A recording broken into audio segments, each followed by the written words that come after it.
Am I live? Hello. Okay, I'm back. But I'm using my phone now because for whatever reason, in the middle of the stream just now, it gave me an error just in the middle of the video. At this point, I think what was I recording for about 2 hours, I think. But yeah, it says camera can't it can't be accessed because it's being used by another application. I thought I had fixed that earlier by giving the permissions for it and fixing it and all that, but it just apparently decided to do that in the middle. But I'm back anyway. I hope everyone who was in the chat might find their way to this one. Okay, anyway, what was I even talking about? I was just talking about stuff, music.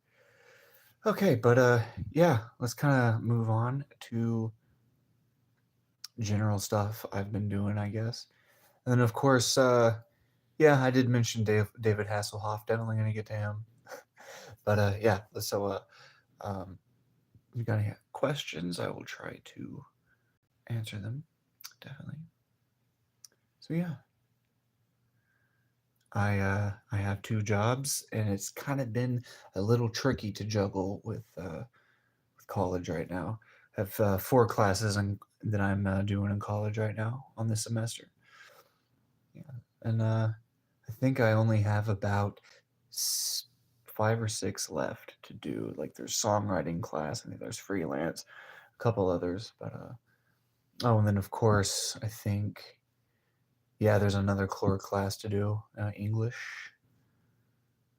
Or composition. This one I'm doing now. This one I'm doing now is it's English, but it's speech fundamentals. So a lot of it is kind of recording yourself, kind of doing a speech, kind of an essay, but in video form. So of course there's a psychology class that is going to be a quiz for, and we're approaching towards the finals. We'll see how good I can get, or good I can do on that.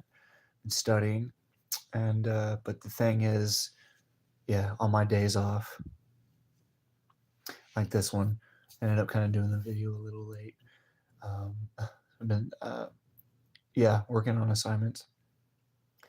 Yeah, and then I got a class called Music and Media that I'm doing, so there's some Photoshop work involved in that too. Yeah, it kind of explores the album artwork and the visual side of things to music. Yeah, but in terms of the classes that I wanted to do, I've done all of those at this point. So I finished all the just three or 4 studio classes, and yeah, those are the physical ones. Now, of these core classes, like English and stuff, those have been all on line. You just kind of turn in the assignments on that page. Yeah, but studio class has been interesting. A lot of both solo and kind of group assignments that involve just the studio equipment there, and everything that goes into recordings and the different kinds of microphones, the soundboard, which is a lot going on there. Trickiest part for me to fully grasp my head around was oh shit, what's it called? The wires that go to each different ports, so you can kind of mess with it. You want to hook different things up. You put a wire in it, hook it up to that. Yeah, it's kind of like a jack, and the more you do it, the more you have various wires cluttering up. But yeah, it works really. All that stuff, yeah, it works really well alongside Pro Tools, which is what that college uses the most for it. Now, I did do a class. Yeah, that was a class that you do to get your associates. It's called Um, I, my head went like blank randomly. Okay, so it's a class. Yeah, there's a class that involves, yeah, what's it called? Reason. Yeah, a class where you yeah, where you learn about reason and how it works. And then another class where you learn about I keep forgetting these. Um it's not FL Studio, it's that other one. That other bigger one.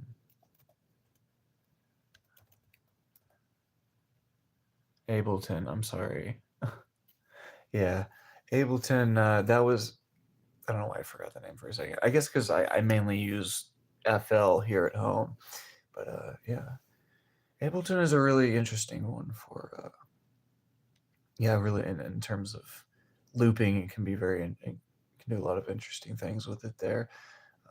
I think FL Studio has been one of the easiest that you know that I've come across for sure in terms putting a lot of melodies or sequencing things together, beats. Yeah, it's good to have a lot of fun with various like drum samples and things like that. For of course, it's good for different effects. If you like, say, if you're making vaporwave or whatever, that's good for effects for that kind of thing.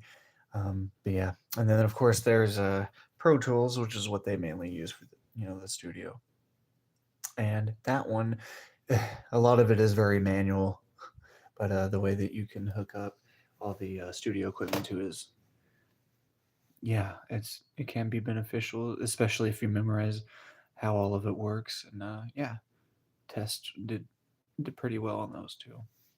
And the main part of the test was actually recording a song. Yeah, so mainly that one was all yeah. There's a programming sense into it and some percussion as well. Yeah, but I have two jobs and some of this stuff, especially like the assignments and speech, they're kind of longer. A lot of thought that has to go to it as well as reading. Some of these are kind of have to do with you read part of a book and then talk about it. Honestly, it's high school English again. To be yeah, a lot of some of these yeah some of those classes like the history one that I took in the last semester was pretty much what we've done like what I did before in high school. In that class. Yeah, but all the studio classes, I've got them out of the way, and then of course the class where it's all working on putting music and sound effects and everything to video. We have various videos that don't have any audio, so it's up to us to add our own things to it, like short films and things like that. And found a lot of good music as well to use for a lot of those. But yeah, what I like to use the most is a website called KPM. Is it KPM or APM? Yeah, APM. And of course, they're sublet. KPM. Yeah, but no, that is a website that you really good one that you can find a lot of what's it called? Yeah, library music. So sync music, which is just music that is kind of meant to go alongside movies, soundtracks, things like that. So yeah, and there's quite a lot of it on Spotify or stuff that you can download publicly. But then there's other things that you can listen to the preview, but to buy it, it's typically a lot of money. Or a decent amount of money because it's meant more for filmmakers, you know, video game people to go along, with that kind of thing. Yeah. So I found a bunch of good stuff on there, especially more like um, atmospheric type stuff. Yeah. And yeah, that APM has been around for like ever. Yeah. So what else? Yeah, the two jobs. Still work at a sandwich place, and yeah, there's some things about it get frustrating, honestly. But um, yeah, a certain aspect, but mainly the fact that it's a very fast. It can be, especially during rush hour, a fast paced kind of a job, juggling a lot of different things, and sometimes we'll only have two people in the kitchen. I always like doing prep work the most. Just slicing meat, just getting everything ready, things like that. And of course, cooking, pouring the soup, making the soup. Um, but in terms of that cash register, Jesus, the way that it works, it can be so finicky at times, a lot of times. Yeah. Um, yeah. And then of course, one of the managers, she can be kind of stern sometimes, but like I get it. Yeah, I try my best, but the thing is, I get paid $9.50 there plus tips, and compared to what I'm doing, where I'm also working now, um, say this place is much better than that, and I'm liking it pretty well at this point. Where my second job is at a Walmart, and it's gone pretty well. I mean, I've been doing various kind of positions on there. The main one is stocking. Essentially, that's putting things on shelves. Go in the back, you have boxes, and you take them out. The ones that need to be stored, you put them up there. I've always liked the shampoo aisle just because it smells good, especially the candle section too. But yeah, there's plenty of that going. And just making sure that the shelves are full, that there's nothing, um, just making sure that everything's stocked, you know, and taken care of. So there's that, and then there's another one that I do a lot of is apparel. So that one's pretty much the same thing, except you're in the back a lot of the time, and you hang up as well as sort a lot of the different clothes that you get, kind of sorted by department. So like men's, women's, yeah, and it's going pretty well so far. Yeah, and worked at Dollar Tree in the past, and I would say that this is much more. Well, definitely pays more. Let me say it pays 14 an hour. But if you work overnight, which I've been kind of considering, um, maybe at some point, it's that one is it pays $1 more, and of course, yeah, yeah, all these positions, no matter what, you're promised a raise at some point, and yeah, I've worked there for about 5 months, and yeah, so yeah, it's definitely been beneficial. Especially, yeah, this kind of job, especially for, compared to a restaurant, it's not nearly as crazy. Yeah, you still get to, yeah, you still talk to people though, and um, yeah, just kind of answering people's questions. You can do price checks. It has an app where you kind of scan the barcode if say the tag is missing for whatever reason, or just directing somebody to what they need to find.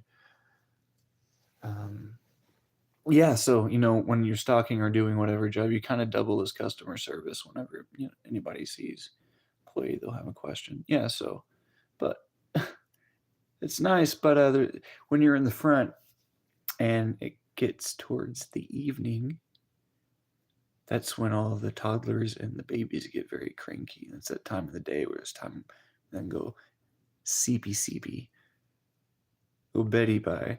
But no, they're still awake and they're running around screaming. You just a lot of these are like some of these are like 4 or 5 years old.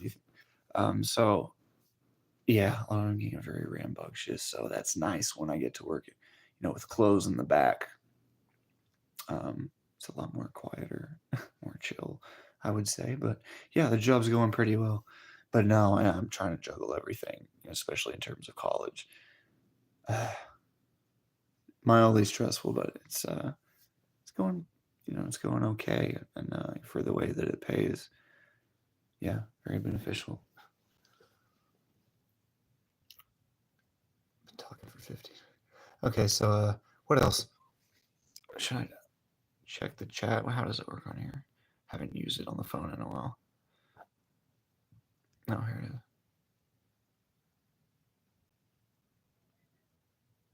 Maybe not.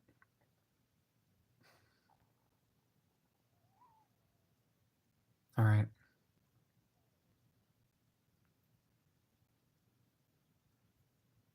Is it not going to pop up? Whatever.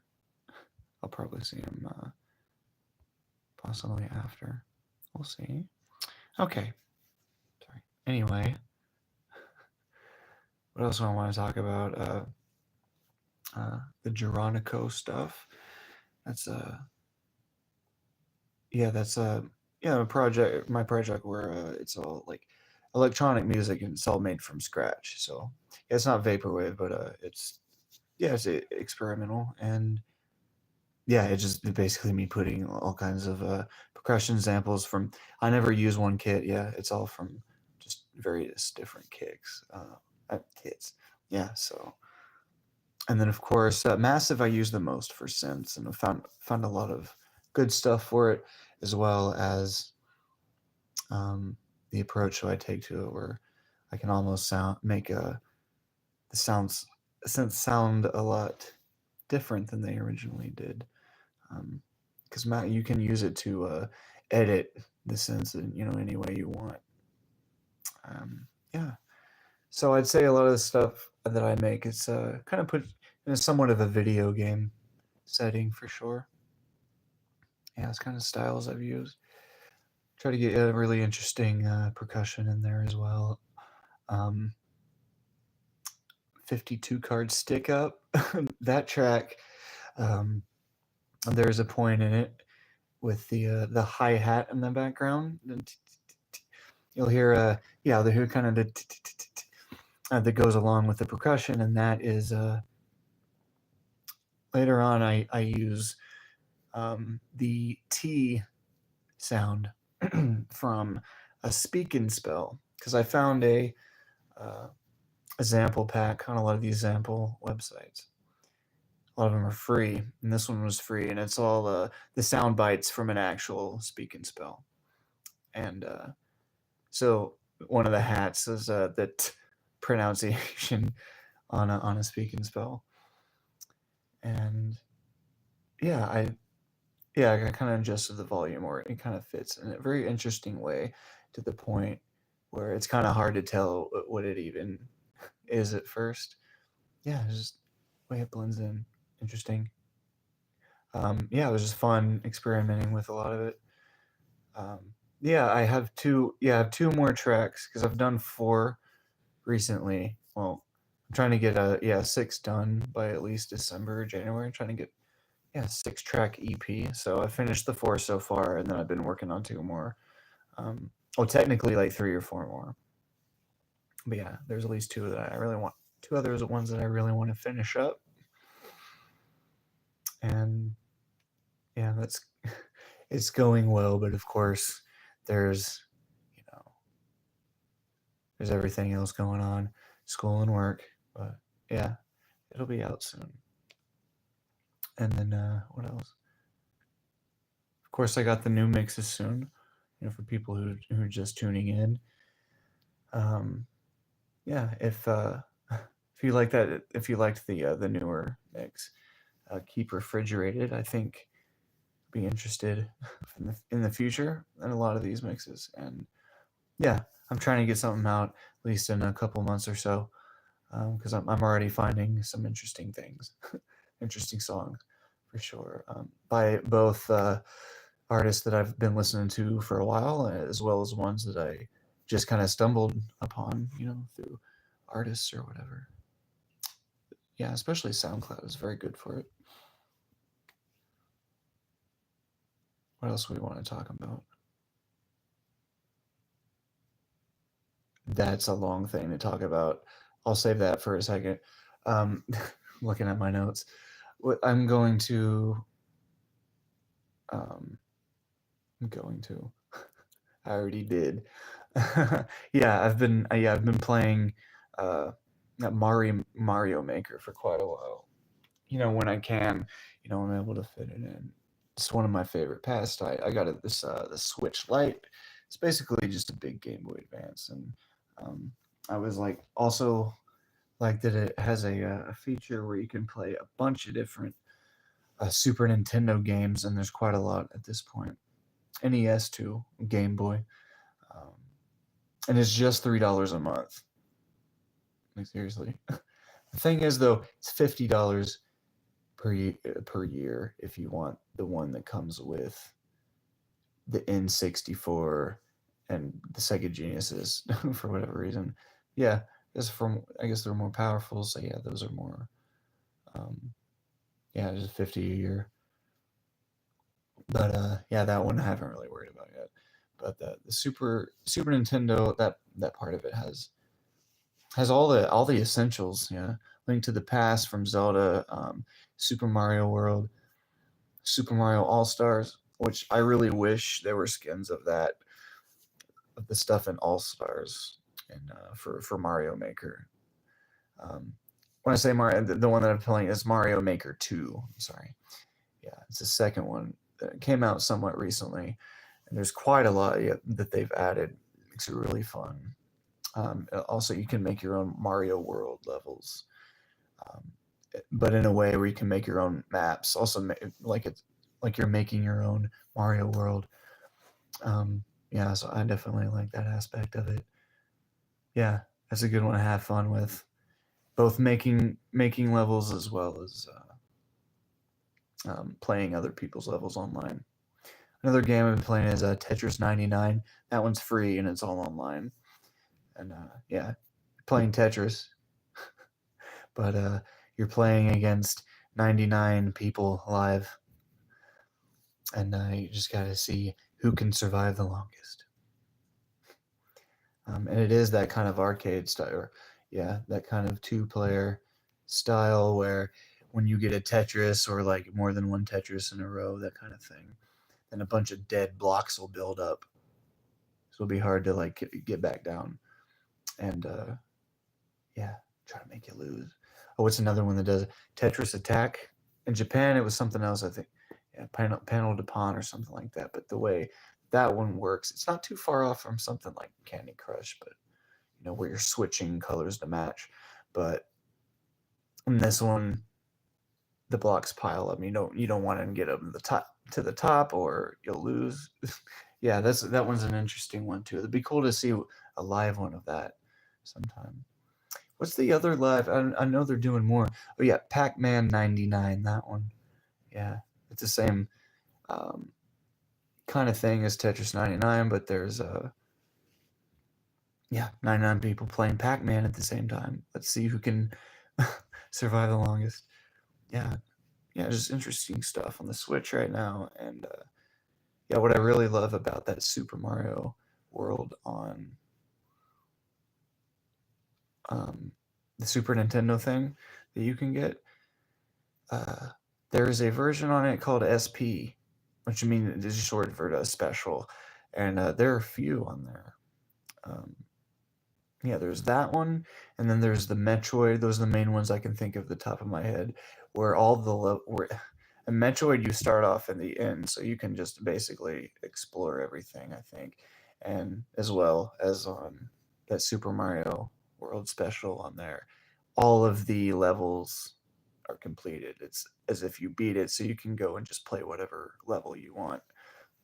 Um, yeah, so really, because yeah, I guess there are some levels that I never stumbled upon when I was a kid, so it's good to a little cheat sheet. But yeah, there's a bunch of different hidden levels, special levels on that game. Yeah, the Super Mario is just a very revolutionary game for platforming for sure. Oh, there's the chat. It's showing up. Okay. Where'd the weed at, Jason? Oh, I was smoking weed right when that last stream cut off. Yeah, I had to move here on the phone because there was a freaking error in the middle of it and just shut it down. But yeah, I checked. So yeah, this is part two. So part one, it looks like it is in the live section now, so you can rewatch it and everything if you haven't seen it. And yeah, I'll put links on there too of stuff I talked about. Slower Track said, "Do you use FLC?" Yes, that is the main thing I use, especially here at home. That's what I've made all the jonico stuff with, and pretty much all the vaporwave songs as well. It's very good for a lot of that. Definitely. Don't be stingy with the weed. Yeah, yeah. I was smoking weed right when it shut down earlier, so I might have to spark up for a second again. But yeah, very good strain. Forbidden runt. Yeah, very potent. Especially the smell is very fruity, very sweet, like runts, the candy. But this one is spelled with a Z, because yeah. Oh, by the way, if you've never had the strain called um, Kobe Bryant, go try that one. That's a really good one. Pretty, yeah, I think that was pretty high in THC too. Yeah, very relaxing one. Good hybrid, I think. Do you live in NYC? No.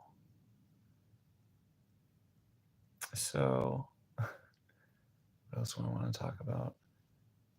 Are we talking about college? Okay, now let's talk about the thing that it would be is going to be kind of long to talk about. Who knows how long it's going to go? But this is going to be a rant about the show, of course, America's Got Talent, and of course I'll have to talk about Britain's Got Talent, of course, because that one came first, and it's basically it's made the same way, but. So it's been out this summer. Every summer they do one, and there have been all kinds of great performers on there. A lot of ones made it really far, and yeah, just really really talented. I'll probably talk about a bunch of them definitely, but the main thing the rant that I'm talking about is the way that America's Got Talent, Britain's Got Talent, the way they're made, and the way a lot of it is staged and the way they handle things. Um, but yeah, so let's talk about some of that, and I guess I might talk about some of the judges too. But here's the part where I talk about David Hasselhoff. Of course, he's probably my favorite judge that they've ever had on the show. I think the perfect lineup would be him, Moesha. She was on first like 3 or so seasons, and Sharon Osbourne is great too. Yeah, it probably could be a good three. Howard Stern, he's not bad. He's been in a lot of those newer ones, and yeah, now they got freaking Simon Cowell. But yeah, Simon Cowell and Piers Morgan were both in Britain's Got Talent. That one came first, a little bit before the others, but yeah, that was crazy having two of the most asshole judges out there on Britain's Got Talent. You have them two as judges. It's very interesting. And the third judge, I don't remember her name, some chick. She's an actress, I think. But yeah, Simon, I think he works with Sony Records. He's a very kind of esteemed kind of a contractor of sorts. The way he gets all these artists together, but I definitely say, yeah, he definitely has an eye for talent, for sure. But a lot of performers make a good when they get mad, they make a good point. Sure, he doesn't essentially he doesn't make music really, or not at all that I know of. He's just a judge. So I do get where people are coming from when they think that it's weird who's someone who's not known for talent, but more like just like businessy stuff, like he is being a judge. But like he's a good judge usually, and like they already like they obviously in an American Idol too, which I might talk a little bit about because it's also very similar in the way that they direct it. But yeah, Simon, he has definitely been an asshole. Sometimes kind of hurtful, sometimes here and there. But it seemed like, yeah, sometimes where they have him ham it up on purpose. You see, because most of the time, realistically, he's pretty chill until he'll pop something off like, oh, this is horrible. Sounds like fucking or whatever. But honestly, like you see his interviews and stuff. He seemed like he's just a chill guy, but um, yeah, they always have the judges like maybe play things a little bit more, maybe a little bit be a little bit juicy, that kind of thing. But that's basically what I'm trying to talk about here is how they try to make everything juicy on America's Got Talent, to the point where it kind of takes away from the point of it being a talent show, um, because of the way a lot of it is handled. Um, but yeah, real quick, I want to talk about Piers Morgan because he's way worse than Simon, and I'm glad they finally like dropped him from America. Well, maybe that was like actually a handful of years ago at this point, but yeah, I'm sorry, like he's not a good judge at all to me. Um, um, yeah, he has a decent amount of like good points and stuff, but there are plenty of times where he has X performers for like really stupid reasons. And the main thing that I'm talking about, I forget their name, but it's a group of not too far off from the Harlem Globetrotters, but these guys they incorporate dance, gymnastics with basketball, and just really great performance. And of course, I think they made it a couple rounds or so, but yeah, that first audition, what happened is that one of the guys in the group, like during that performance, he missed a shot, he missed a hoop shot, um, but it wasn't even that big of a deal because like it's obviously they've been doing that group for quite a while before they went on the show, but it's a very different kind of um, thing when you're in front of so many people that maybe they're not used to that. So yeah, he missed a shot. Everybody makes mistakes, of course, and the thing is, Piers immediately, like right when he saw that a guy that missed the shot, he went on the freaking X to the point where it actually kind of like startled some. They weren't ready for it, so it kind of mildly threw them off for the rest of that and a couple minutes of the performance. And it's like, why did you? Sharon was pissed. Sharon Osbourne fucking pissed. She was like, why? Like, why did you X him? He was like, because they missed a shot. that, yeah, his point is like, um, I think it was something like if it missed the shot, then how I know that you're gonna miss shots again in the future? Why should it's like no, that's dumb. And of course, when he's also like, there's that, but he'll also like approve like the sillier acts. Um, not as bad or anything, but the more like novelty kind of thing. Um, like Boy Shakira. I mean, it's funny, like his dances and stuff, but the fact that he accepts other people and not other for, like it just doesn't make a whole lot of sense sometimes. Um, but yeah, the thing is, yeah, there's a lot of things that are hard to like about that show other than the performance. Like the performances are what the show is, but the problem about it is everything in between and what the directors are doing.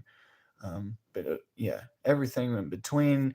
What I'm talking about is the segments right before the performers go on. A lot of the time it'll be a story. The performers talking about what's going on, what they've been doing before they got on stage. And a lot of times, a lot of them, will talk about how, a family member, died recently, and it meant a lot to them. So a lot of they say, for example, my song, all the songs that I make are for this person, who passed away and who meant a lot to me. But the thing is, um, a lot of those pieces are heavily again hammed up. I'm probably going to use that phrase a lot, but yeah, they make them. There have been plenty of both comments and things like that on the internet from the performers themselves expressing some problems they had being on that show. Like that, where they would do the bit, but they would try to almost purposefully them talk about certain things to make them cry, to yeah, basically like tear up, cry in front of the camera to basically make the audience go oh and feel more sorry for them. Like the thing is, like, I think we the audience would do that anyway. You don't necessarily have to make someone cry to have to do that. Um, yeah, it's just silly, but yeah, there's things like that. And it seems like a lot of times in between the segments, there'll be like an interview between Nick Cannon or whoever the host. Oh, the host is Terry Crews now, but yeah. Um, they'll do like an interview with one of the a bunch of the performers, and there'll be like say like a giant Dunkin Donuts sign in the back. It's like, oh, we're in the Dunkin Donuts room. There is so much freaking product placement in that show. It's crazy. And I never understood it. Like they're owned by NBC, like they have money, but yeah, it's like, oh, we're hanging out in the uh, Dunkin Donuts Baskin Robin room, and there's nothing. Yeah, there's nothing more to it other than they're talking, and there's a donut and a cup of Dunkin' Donuts coffee sitting on the table, and they have the cup turned to where it's facing the camera so you can see the Dunkin' Donuts label. Yeah.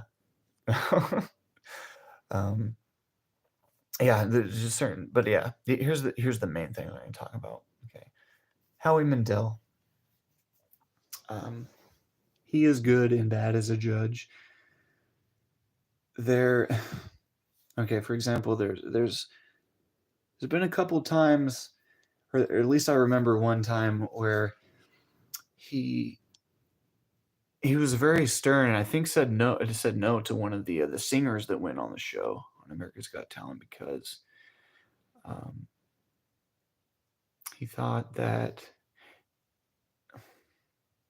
I don't remember what exactly he was basically saying why he thought that it wasn't a good idea for the singer to sing an original song, that they wrote.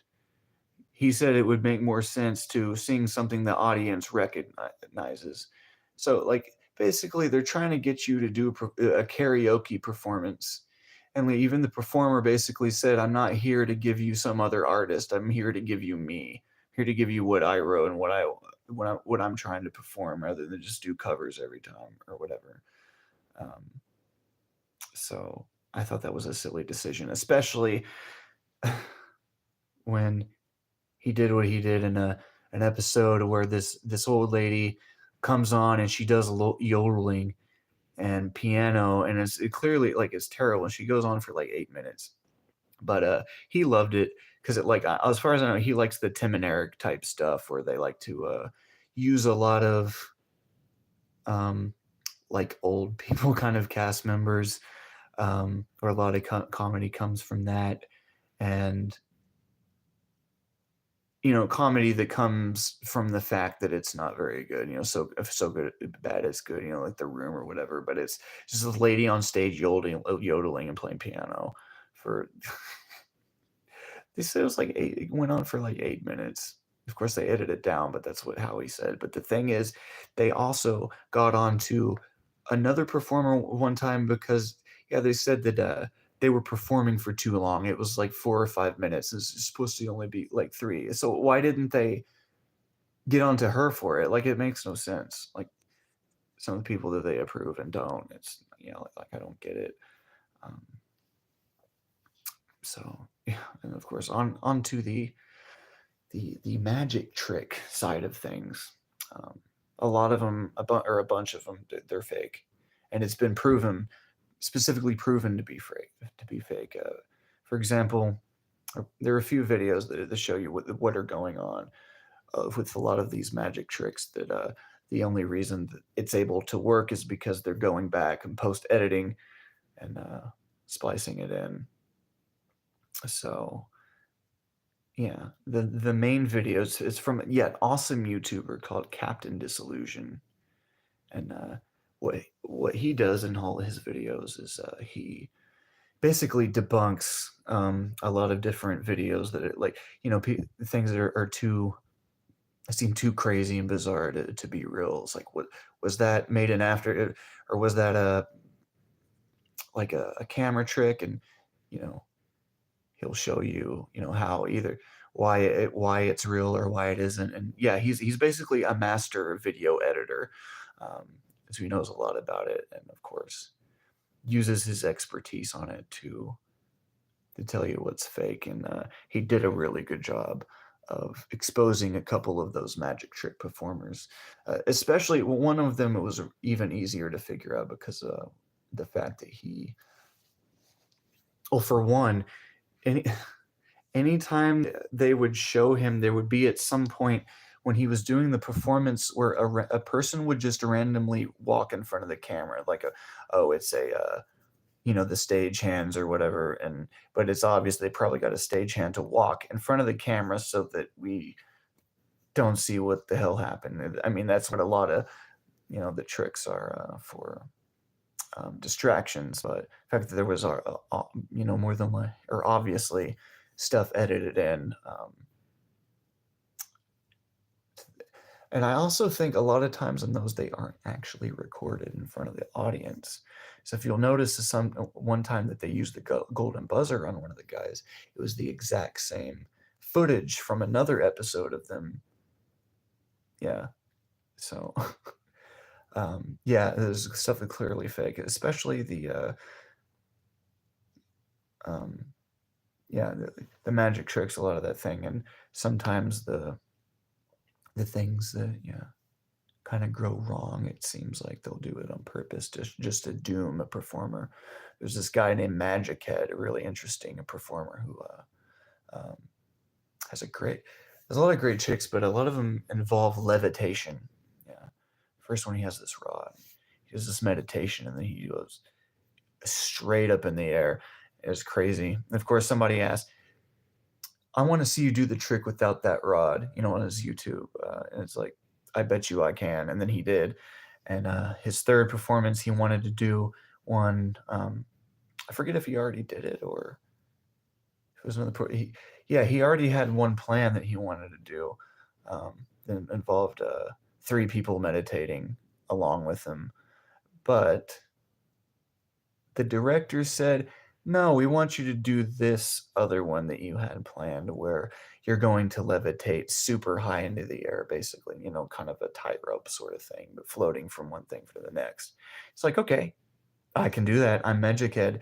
And I mean, yeah, he's just an excellent illusionist. But what he said in a comment on YouTube, and there are plenty of instances of performers going in comments of these videos and saying either that's not what happened or I was basically, clearly like set to fail.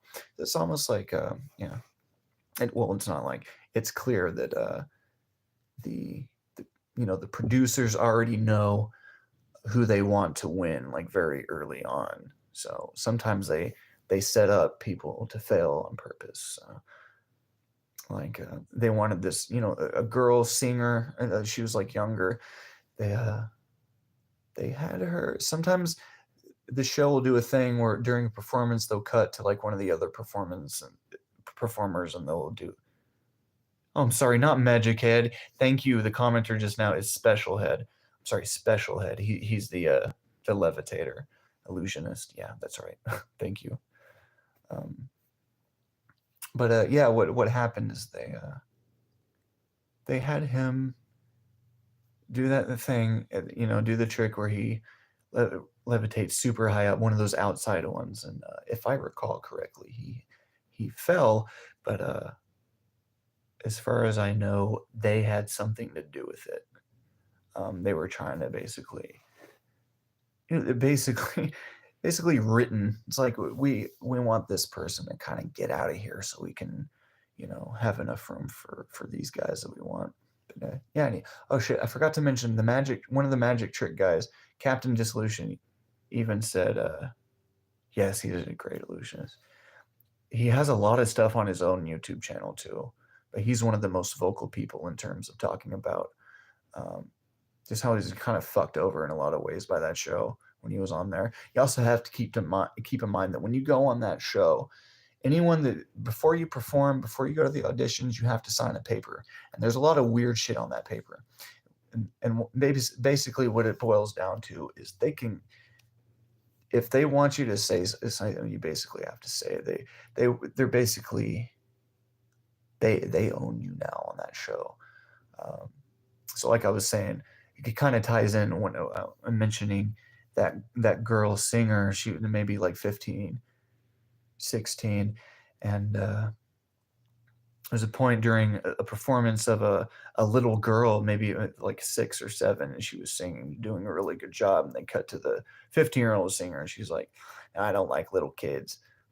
And then, of course, there was a little interview of that girl, that 15-year-old, going on YouTube saying in the comments saying, they completely told me to say I don't like little girl or I don't like little kids, and she's like, why? I was like, just say it. Yeah, so it was clear that they were trying to get the audience to like kind of get on one person's side and try to again like doom certain people. I don't know, it's stupid. And again, that contract, it says we we uh we had the complete right, if you sign this contract, um we can basically do whatever we want. If we want you to basically ham it up or um just do certain things like that, where they basically have you say something that's kind of against your character, they can basically do that. What do they want? And it kind of besmirch your character, I've noticed, for some people. And for other people, they just randomly disappear in the middle of the show. And I noticed that kind of on the last Comic Standing as well, which was also on NBC.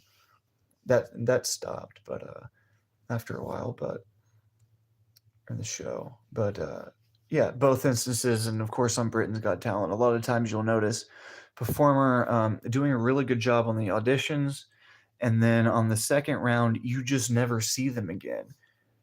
It's like they just completely dropped him. And then of course comments on YouTube saying, like the performer is saying that they basically, it's like, we have too many people, we can't have you on the show right now. Kind of have a lot of people picked out already, which already tells you that the judges, like, they're there and they kind of steer things, but not really. A lot of the stuff is already kind of already ready of who they kind of want the top 5 or so to be, to the point where they'll kind of screw some other people up just to do it. Yeah, there's a lot of instances of that, definitely. Yeah. Yeah, so that's it. That's a really bad part of it, for sure. But yeah, Special Head is definitely a really vocal one, for sure, about it. Yeah, I might have to see. I have to see what's going on with Tape Face. He was one of my favorite performers on there. It's a very kind of alternative, kind of mime almost. He doesn't talk. Yeah, but he's hilarious. A lot of what he does. Um, it's creating really funny stories without talking at all. He always has like tape over his face. Yeah, he's really good, but um, he lasted a while. But if I'm not mistaken, that was that year where the voting system on the phones were screwing up. So a lot of the votes that came in were just kind of just vanished. But did they really vanish? Was it rigged? That's the thing. Who knows? Um, but yeah, it's kind of it. I'll have to check out some of these performers that I haven't been updated in a while and see, kind of their point of view of what went on that show. Because yeah, people have also said that a lot of times the show will have the performers do more than one take, and some of the people they had them do 8 takes, which is very silly for a performance. They come on and do an audition, but like, we're gonna make you do this audition so many times to like wonder. And maybe I'm wondering if they're trying. Sometimes they'll probably pick the best bit out of those 8 or how many ever, or other times they'll pick the worst one on purpose just to fuck them over. Yeah, so it kind of ties back to some of those performers saying, kind of explaining why you saw them just completely disappear off the show without mention. Yeah. Other times, of course, like a lot of the comedians too, they'll talk about how like how their stand up that they did for the judges were just completely edited out the ass to the point where they were taking out a lot of really good jokes. And yeah, they do a lot of stuff like that. So like honestly, like if you go on America's Got Talent, there's a strong, you know, likelihood that kind of thing could happen. You know, that almost, you know, they're like using you as characters, like WWE or whatever. When it like it's supposed it like in essence is supposed to be a talent show, not a soap opera. Uh, yeah. Anything else to really bring up that this is the magic trick thing? Captain Disillusionist says that one of those magic trick artists, and he showed you, I figured out, but what he also said is that guy was already pretty popular on YouTube. I forget if it was over 1 million views or not, but that guy was pretty popular.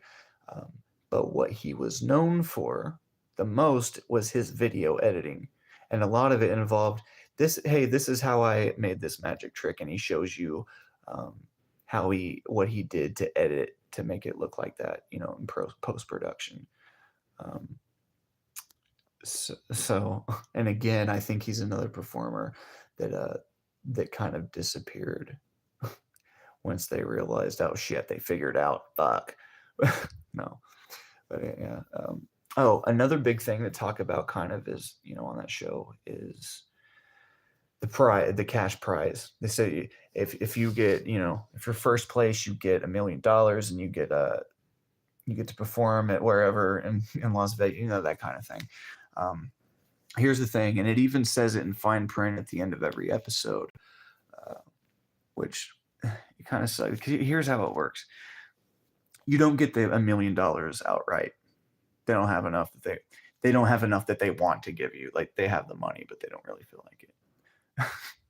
Like, yeah, so you're offered, yeah, when you win, you get $1 million. But here's how it works, and here's what it says in the fine print.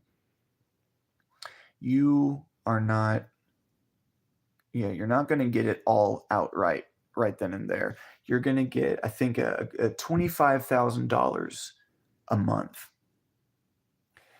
$25,000 a month until you finally get the $1 million years later. So say if a person who wins that season is like 60 years old or 50 years old, or just like past, you know, 40 or 50, they may or may not see the rest of that or all of that $1 million in their lifetime. So the rest of it could go on to their family or whatever. But yeah. So yeah, I mean, hey, you get $25, you know, $25 a month. Yeah, $25,000 a month. But yeah, that kind of $1 million thing, it seems like it's there to be there, you know, for the show. Because of course that's the thing about a game show is you know, that. But I think this is more of a, you know, it's a talent show, and I don't think they're really taking care of a lot of it professionally. You know, the way they're kind of just directing it, especially in a kind of a reality show way, because, you know, most of these reality shows, especially say like Jersey Shore, for example, it has directors, basically people, you know, behind the camera that are saying, maybe ham it up a little bit, maybe make it a little bit juicier, you know. So because there's always some kind of like crazy fight on that show, or some big argument, or somebody doing something stupid. Oh, a Cake Boss, of course. There's always a point. It seems like every episode that I've ever seen of Cake Boss, they drop a fucking cake, or the cake fucking it falls out of a truck, you know, something like that, and it's obvious that you know, that kind of thing. If there wasn't some kind of big thing to throw everybody off in the middle of episode, or some fight or whatever, it wouldn't be as juicy. Because like realistically, say if you say you're hanging out with Jersey Shore with the Snooki and fucking JWoww and all those guys, um, a lot of it is just going to be them going wherever, shopping, sitting around, screwing around, having having dinner or whatever, so the producers are like, maybe let's start an argument just to have one, or yeah. So unfortunately, America's Got Talent, which is supposed to be a talent show, they're kind of doing that, and I don't think it's fair to a lot of the performers. Yeah. Chrono Ray says 25K per. Whoa, what? I guess I read that wrong. Or maybe I remembered it wrong. I thought it was 25K per month, but apparently, and I imagine he's probably right. He's saying 25K per year. So yeah, that's even worse. Yeah. So if you're an older person and you win, you're not going to see that. You're not going to see the full $1 million. If you do, then maybe you live to be like 100 and something. So yeah. A 40 okay, yeah, it's called Chrono says it's called a 40-year payout. Yeah. So yeah, it's that show, it's not all that it's cracked up to be, especially, in terms of that. Yeah. I think that's mainly what I have to say about the show. But yeah, I mean, the thing is, like, I'll still watch clips of the show on YouTube and stuff because, like, honestly, yeah, so many good performances, and people have come out of it, or have been made famous by that show. And then oftentimes, even on things like American Idol or Last Comic Standing, a lot of the times, sometimes the runner up or someone that didn't even win often ends up being more famous than the person who did win in the future. Yeah. Yeah, like Gabriel Iglesias was on Last Comic Standing one time, and he made it really far, but he didn't win. But the guy who did, I don't even remember his name. That's the thing. Yeah, so yeah, even if you win, like, and a lot of times you can still win by just doing a good performance. Yeah, that's the problem. Is sometimes America's Got Talent is like, oh, we have too many people right now, so we'll just kind of pretend it never happened. It's like, well, I saw the last episode, and I know they just randomly disappeared, and we didn't see him again. Why? Yeah, I don't get it. Like, they expect us. Just how noticeable it is. I don't know. When in terms of them just kind of randomly taking out performers without telling you. But of course, it's super. Like, a lot of this is super obvious. It's the way that they handle it. Oh, I didn't mention Mel B. I like her. She's a good judge. She's nice. So yeah, 40. The other thing that I have to think to talk about that show. Probably been talking about it for like 15 minutes. But what was I gonna say about it? I mainly talked about the judges. I'll probably think of it when I think of it, but anything else I want to talk about? Of course, everybody, as a reminder, this is part 2. If you didn't happen to catch part 1, it was about an hour ago, so it was right before this recording when it kind of randomly shut off. So I'm back and everything. Thank you, guys. Nick's are nice says, where did you get your taste in meat? Well, from everywhere, really, but I would say that it started out from the radio. Since I was a kid, I was always a radio surfer. I didn't stay on one channel. I went everywhere. But I would say that my favorite one, my favorite channels or stations were the classic rock stations. Yeah, especially from 70s and 80s, and there were plenty of ones that also have 90s and stuff in it as well. In the 90s, one of my favorite bands from the 90s is Soundgarden. Have you ever heard of Spoon Man or Black Hole Sun? Fell on Black Days, Jesus Christ Pose. They have so many hits. So yeah, I've always admired a lot of those bands like them. Bands like Van Halen, Pink Floyd, people that have so many hits that are on the radio, and it's hard. It's interesting to wonder why some artists have so many hits that play on the radio, and then others that only have one song that plays on the radio. But yeah, Soundgarden is a great one. Um, yeah, Super Unknown is a great album all the way through. Yeah, they've just always been good. A Rusty Cage is another one. Walmart was playing that one the other day, actually. That was interesting. Um, yeah. He says, "What's your favorite alternative music?" Depends on what you mean by alternative, but I guess a lot of people call Soundgarden alternative. But yeah, I like a lot of that kind of thing. And Primus is really good.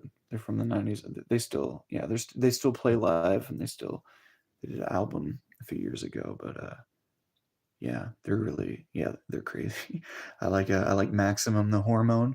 They're on the metal side, the very kind of rampant the way that yeah, they're from Japan, so they're a Japanese metal band. But if you've ever heard the theme song to the second season of Death Note, that's them. What's up, people? Yeah, check out all their stuff. They're crazy. The kind of stuff where they it's almost like they switch genres in the middle of a song for a second, but in a way where it flows really nicely. Yeah. Breakcore, jungle. I love jungle. Yeah, a lot of different '90s. Yeah, jungle musicians. Yeah, there's so much good electronic music out there from the '90s. Yeah, they just really paved the way for sure. Yeah, Aphex Twin has already always been around since the '90s, but um, in terms of jungle, I should maybe look into a lot more artists from there. But yeah, really good one. Breakcore, of course. That kind of old school drum and bass kind of thing. Yeah, 80 synth chords. Aphex is nice. Yeah, he's really good. His new EP was really good too. But yeah, I really wish Boards of Canada would do what Aphex did, where Aphex a handful of years ago did a giant SoundCloud dump where he put a bunch. He's the kind of guy where he has quite a lot that he just never put in albums or EPs or whatever, just stuff that he's been just kind of made for himself for the most part. And so after a while, he put it all on SoundCloud, but under like an anonymous name, like user157 or whatever. And people figured it out. It's like, oh, this is clearly Aphex Twin. It's like, yeah, especially since we're a lot of them, we're clearly cut from other, different interesting kind of cuts of other songs. Like, was it called a Donkey Rhubarb? There's a really interesting uh, remix on that SoundCloud page. Yeah, and it would be something really interesting to see Boards of Canada do, because I know that they're very similar, and in terms of having quite a lot of music, even if you've heard those tapes, that leaked. Well, this was years ago at this point, but yeah, tape leak of stuff that was made in the early '90s before their first like more official EPs, stuff that wasn't really for the public, kind of just family and friends and stuff. You know, it's like limited cassette type stuff. But yeah, they have so much. But yeah, that there's quite a lot that they're not showing, especially like if you've heard like recordings of them playing live. There's still stuff, a bunch of stuff on there that to this day has not been released anything or anywhere like a studio version. Yeah, that'd be cool. I need some deep chords, dark rainy music. Yes, the new Dark Ages vibe. Mm-hmm. Yeah, Wars in Canada is great. Yeah, I have some copies of their albums too. Um, I always love their artwork, but I got those from Bleep. Yeah, I get some stuff from Bleep. I got a couple Lucid records or albums too on CD, and Flying Lotus. And yeah, there's just a great web store, bleep.com, to get stuff like that. Always in yeah, always new. You can get T-shirts and stuff too. But yeah, I got Music Has the Right to Children. It's a really good Yeah, all the way through. Yeah, there's so much variety and kind of sense that they use. Yeah, definitely. I have Geo Gotti. That one's really interesting. The way all the songs just like flow to the next. Of course, the thing that I've always liked that albums that are like that, especially Pink Floyd, Dark Side of the Moon, like bringing back to how did I find music was Pink Floyd was a big one for me, and bands when I was listening to them on the radio, or a lot of times, like say for example, I wouldn't realize that you know the person who did Running with the Devil were the same people who did Jump, Van Halen. So after a while, it's like, oh, this is from the same people, or same people that did Spoon Man did Black Hole Sun. It's like, yeah. So as the older I got, I started getting more interested in just paying attention to the names, the artists. So yeah, the Van Halen has definitely been a good one for me too. The just the particular kind of styles on Eddie Van Halen's guitar has just always been great. His first album was great too, but yeah, for sure. Yeah, Jump is a great song, definitely from them. And The Cradle Will Rock, yeah, they have so many good hits, and so many that get played on the radio. So that's yeah, there's all yeah. Classic rock was a big thing that I grew up with. Um, that's what I was interested in most on the radio for sure. Yeah. And then of course I like the ones that played a lot of old school hip hop. Like sometimes you'll get like a throwback station where they play a lot of old school stuff because I mean I do like plenty of modern hip hop for sure, but um, having the more old school 90s stuff all together is also definitely nice too. Yeah. Tupperwave is great. I put Tupperwave in one of his songs in a recent or that last mix too. Keep Refrigerated. That's the song. Casual Dawn. Do you like to be up at the crack of dawn? Who are you? I'm Dawn. Sorry. Um, I guess a couple more things I can talk about. Um, well, yeah. Pink Floyd was a big one, and it really got me into just the synthy side of things because it does that band they definitely go in a lot of electronic directions for sure. They go all kinds of places, but yeah. Of course, they incorporate a lot of sound effects into their stuff. So yeah, no, like they've been around since the '60s, and they already had like so much figured out. Just again, I'll say the word again: experimentation. Um, is using so much equipment and there's so much effort that goes into it. They actually came out with another remastered box set or whatever. So I think is like a little book and different versions like I think it like a DVD that has like visuals that that used to play on live shows and some remastered Dolby version of the album, just things like that. But they've done that at least 3 times at this point, and I was really hoping for what a lot of people are probably hoping for is songs that were made during those sessions that we never heard, or maybe things that didn't make it through, as well as this will be really nice stems of each song.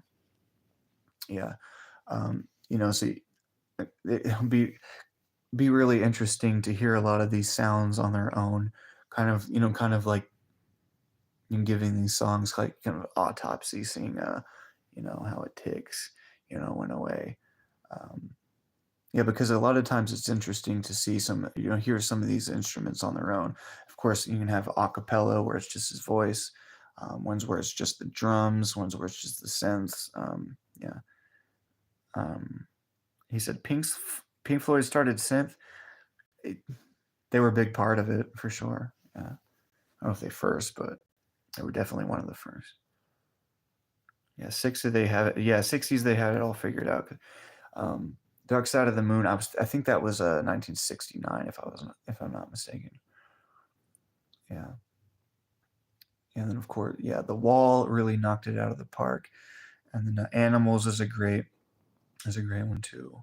Um, I Wish You Were Here, of course. Have a Cigar on that album. It's one of my favorite songs.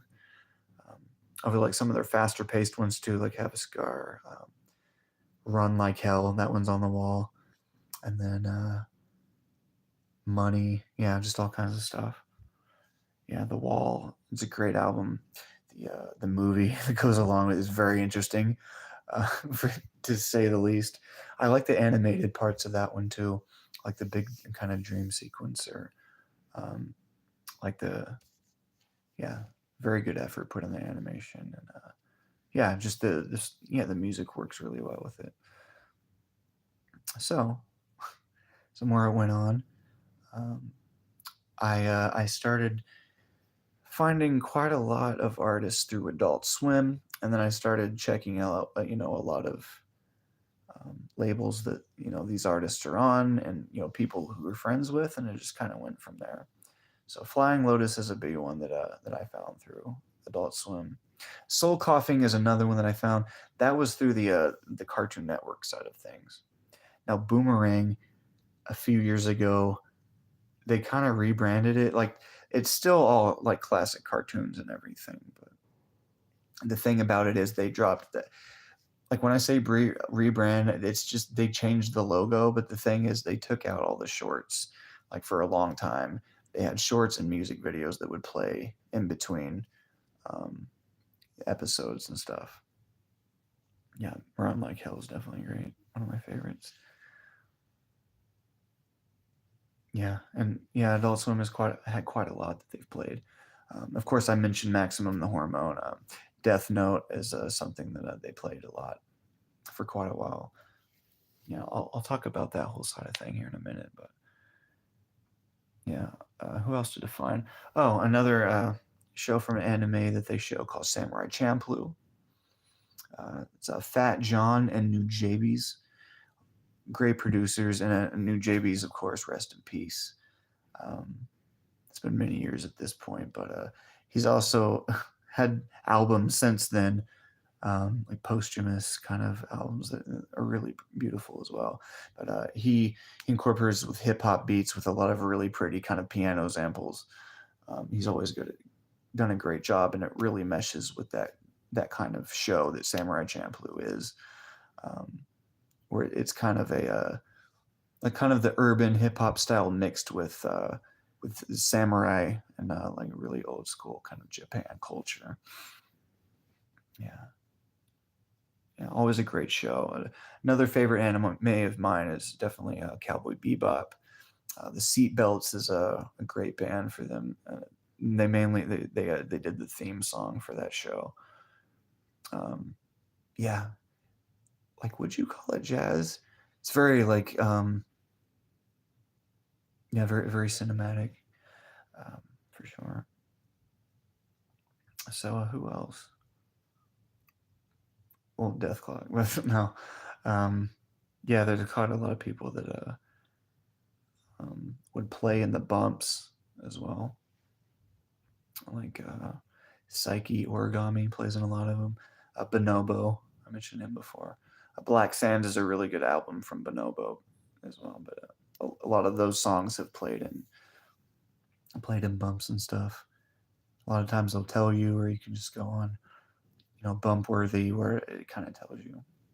Every now and then it won't know. Sometimes you'll just get some song that nobody's ever heard of that could be by anyone.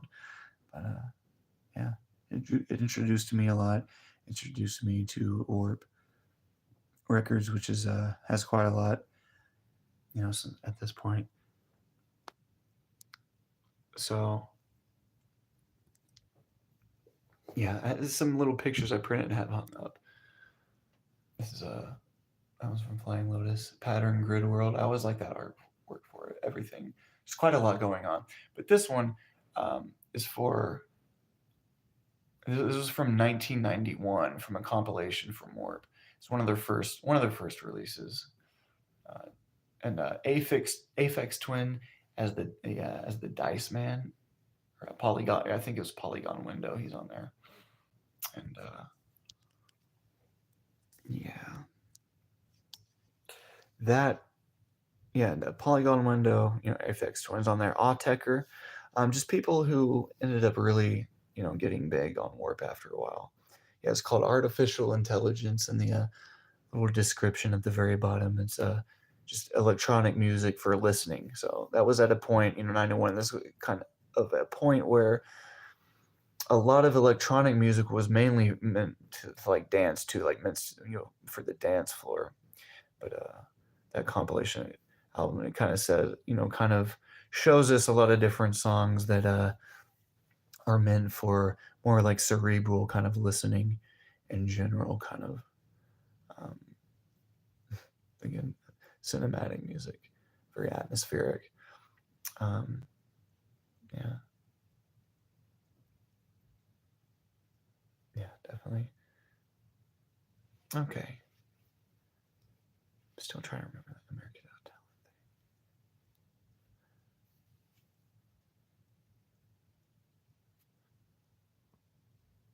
thing. Yeah, but yeah, there's Ninja Tune has played some stuff on there, so I was introduced to Luke and an actress through there, I believe, and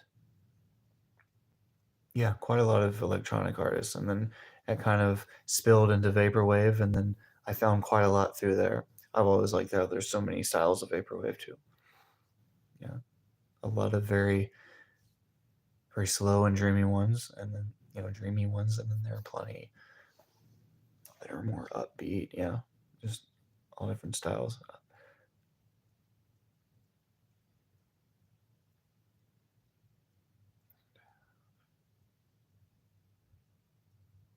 What? Just finding good songs, I guess. But yeah, I just try to kind of support people with variety. People who try different things. My Dreamy Adventure has always been one of my main kind of favorite vaporwave producers because he does a lot where he samples and adds beats, a lot of ones where he doesn't sample anything, but also kind of gives that effect. Yeah, he was really good with synth for sure. I was introduced to vaporwave and synth through Home Resonance. I think the single track has done wonders. Yeah, this is a definitely good song for sure. That whole album, yeah, is phenomenal. Orc Cloud is a great track on there as well. Like, yeah, he does all kinds of different tries all kinds of different things on there. Definitely. Yeah, the thing is, there are quite a lot of synthwave artists now who seem to be kind of copying or making a formula of a lot. Some of the songs that kind of sound like that. The particular synth, um, I know the kind of those certain kinds of beats, um, to the point where some of them sound a little bit too similar. I guess it's just me like a little bit more kind of variety from song to song. But Home has always been, yeah, a huge one for me. Um, he definitely started a big, or helped start a big movement. Eyeliner is another good one. I always love the song Toyota Prius. Or a few years ago at this point, he came out with another really good album. It has a really great kind of computer kind of theme to it. Music that you might hear in DOS, but really just like a crazier version of it. That also takes you to a very kind of pretty kind of vaporwave type place.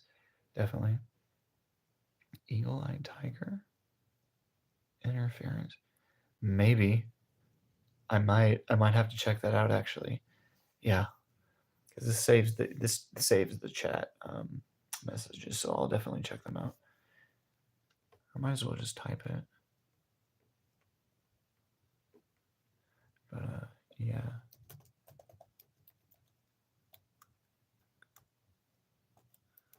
I'll save that. Okay.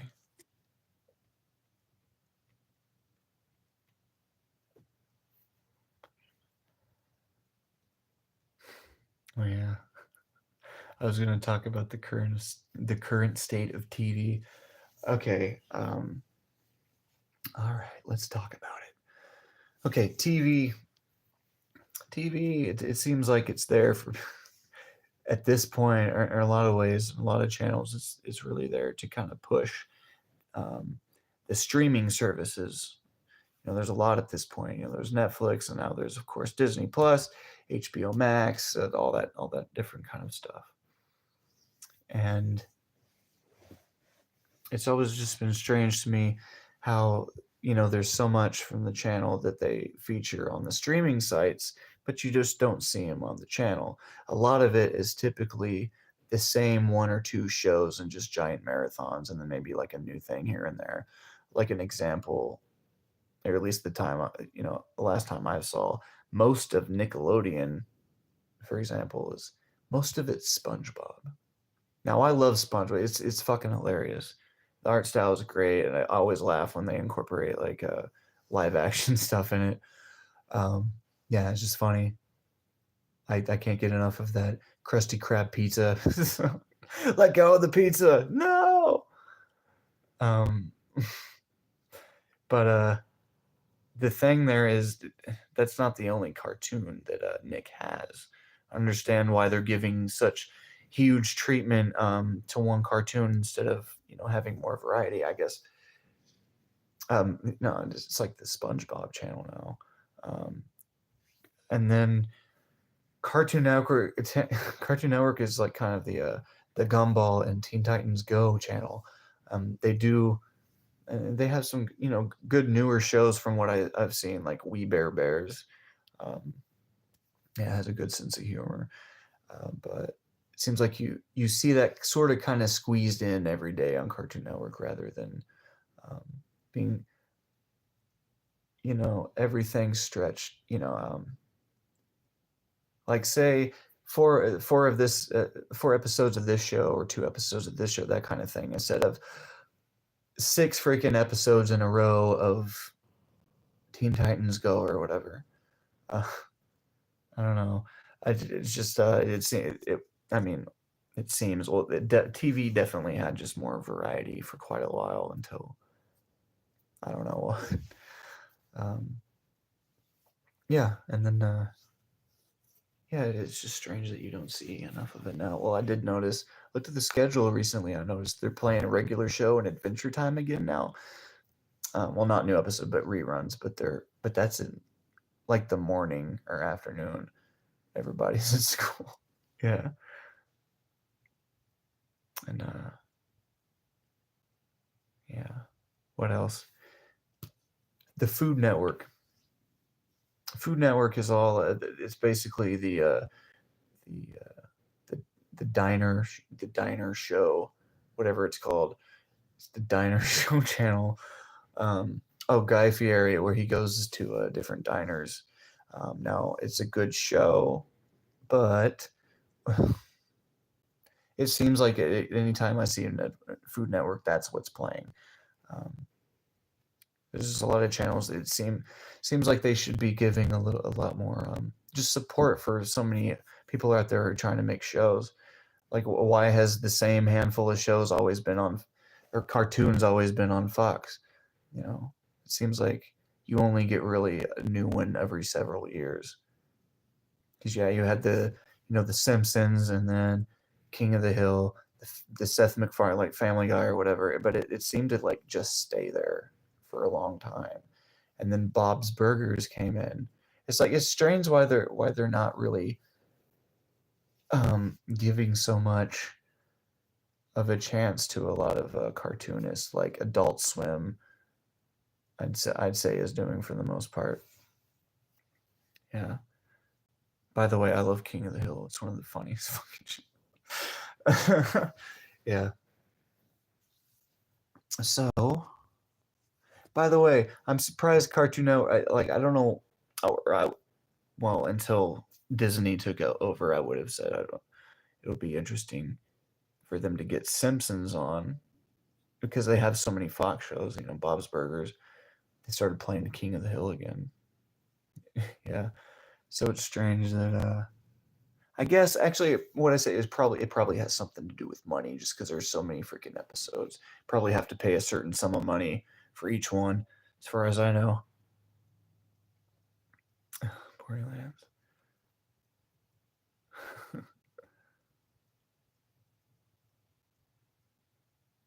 Yeah. What else? MTV. Let's talk about MTV. Okay. Now on the main channel, because there's two now, or I guess three or four. Yeah. Is MTV two still around? Well, okay. So anyway, there's MTV. For a long time, it was mostly music videos, maybe like a show. Um, After a while, when The Real World, which is just a reality show about dunces at at an apartment. It's basically Jersey Shore before Jersey Shore. But the more that they started playing that kind of thing, the more they kind of phased out the music videos more and more. And after a while, it seemed like at least maybe like 2017 or so, they completely stopped playing them all together because for a while they were playing them at night, maybe from like 11 o'clock to like 7 in the morning or whatever. VH1 was doing that too. But yeah, now it's what, like Jersey Shore, Catfish, and Ridiculousness. Ridiculousness it's basically America's Funniest Home Videos, but on MTV. And there's a bunch of guys yelling over it. Yeah, this is YouTube, but yeah, YouTube's funniest YouTube videos. Best episodes are when they have Eric Andre.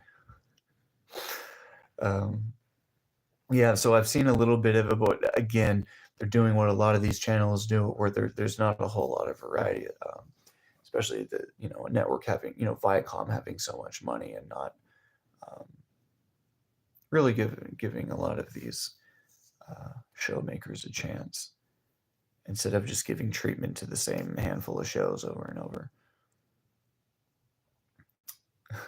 Yeah. But so here's the thing about MTV. Now, cable, as far as I know, all cable packages at this point have MTV Live, and that's all music videos. So technically, MTV, the original, it's kind of back, but yeah, it's its own, has its own name now, just MTV Live. I think this has been, yeah, again, for a handful, maybe like 8 or 9 years, somewhere around that. The thing is about MTV Live, though, yes, it's 24-hour music videos, 24 hours a day, but there's no blocks that I know. There's no like classic rock block. There's no like hip hop or classic hip hop. There's no reggae. It's basically all like newer stuff, like for the most part, like modern pop, and that's pretty much it for the most part. There's plenty of good stuff, from the new era, but it's just weird that they're not taking the chance, to give us just everything, all sides of music, rather than just the same kind of, pop or reggaeton, the newer rap. Yeah, it's not bad. It's just strange that they're not really doing much more that they could have. They could be doing with the channel, putting all different styles. But I mean, hey, we'll see. By the way, is MTV Classic still a thing? Maybe. As far as I know, those were on the more expensive packages, but yeah. What other channels? Okay, now I already talked about PBS in part one before this. Yeah, so PBS, they never stop being good. They never stop.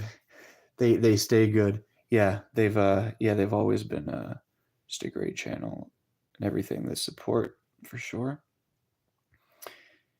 Yeah, and of course, there's always a version of PBS for a lot of different states. So you get to see like local stuff too. which is always nice.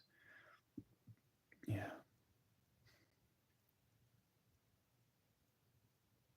Reading the chat. Is there something in music you dislike, like certain elements? Just super high pitched noises, like whatever the equivalent to nails on a chalkboard. But really, I'm not picky. Yeah, there's some, and of course there's some. Now I like plenty of metal, but there's some where like I don't know what's called, where the BPM is like a million to like there's no beat, there's not a whole lot of rhythm, but it's more of a lot of the lyrics. I mean, on the surface, all you really hear is just a bunch of screaming, but you look at the lyrics, and sometimes it's just really immoral. Like sometimes gory. Like I kind of get what they're doing, but I don't know. Um, it's hard to fully get behind. I guess because I'm more into like fruitful kind of lyrics, but it seems like this is more a lot of some of that kind of stuff is more like trying to be edgy on purpose. But other than that, I do love most. I do like most metal. I was like that. I also love this band called Tyr. They're great. They're like a pirate, like Viking metal. Yeah, that's spelled Tyr. Yeah, they're great.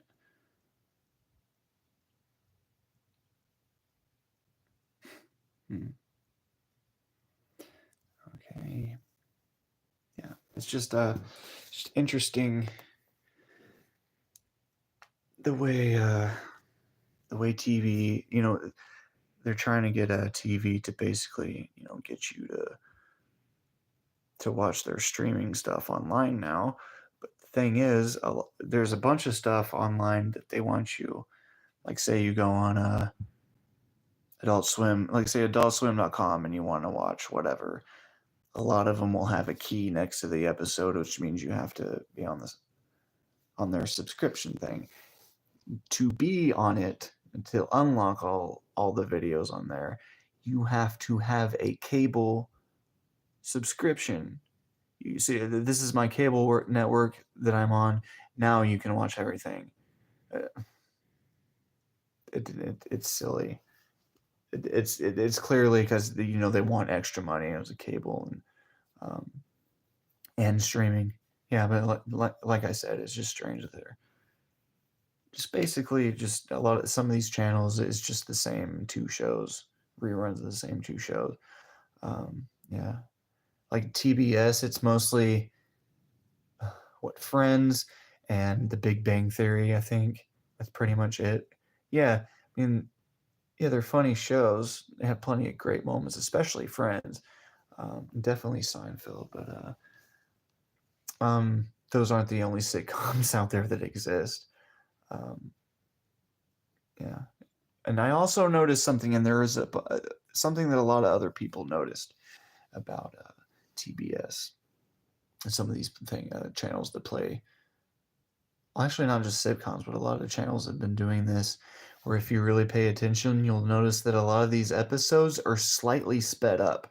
There's some videos where they compare the version playing on TV with like the original, on the DVD. You can tell that they are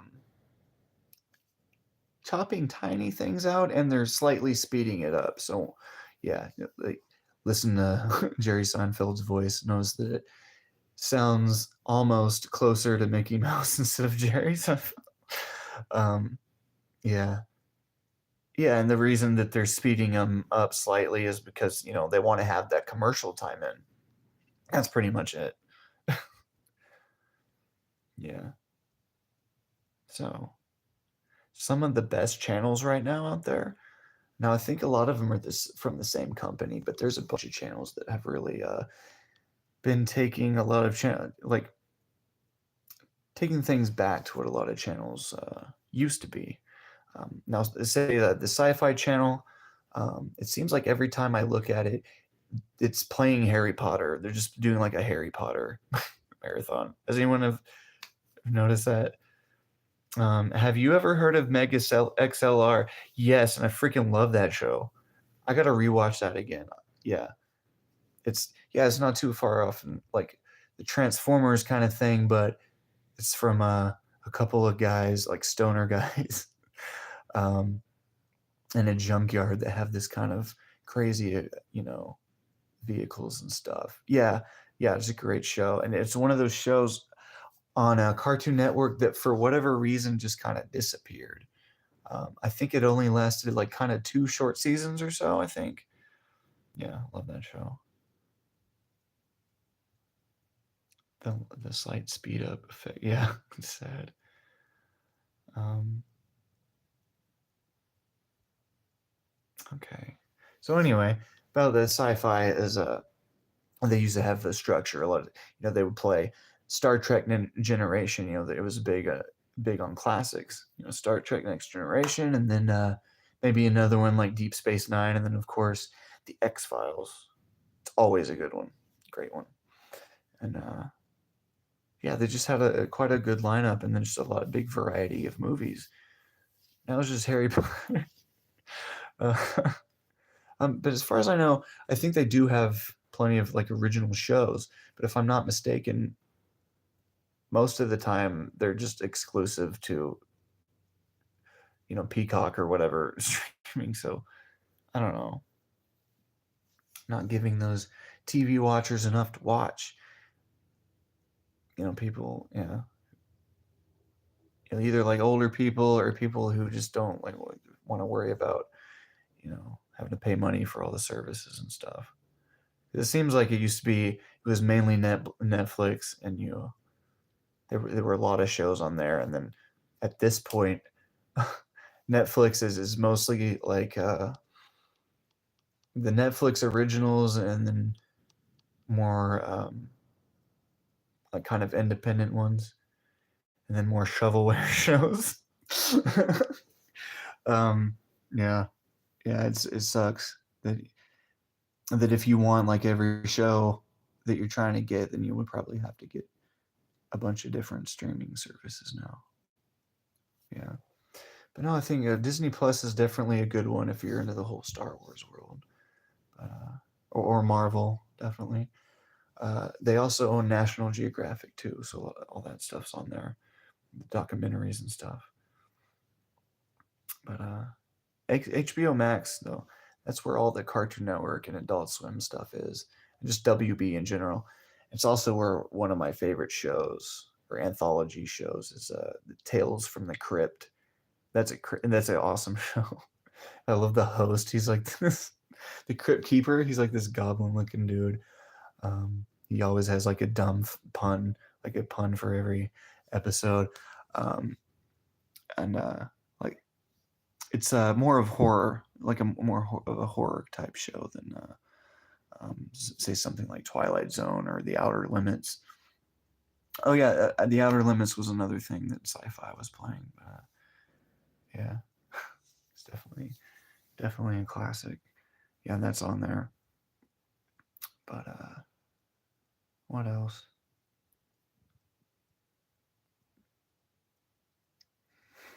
Just think of the newest Star Wars.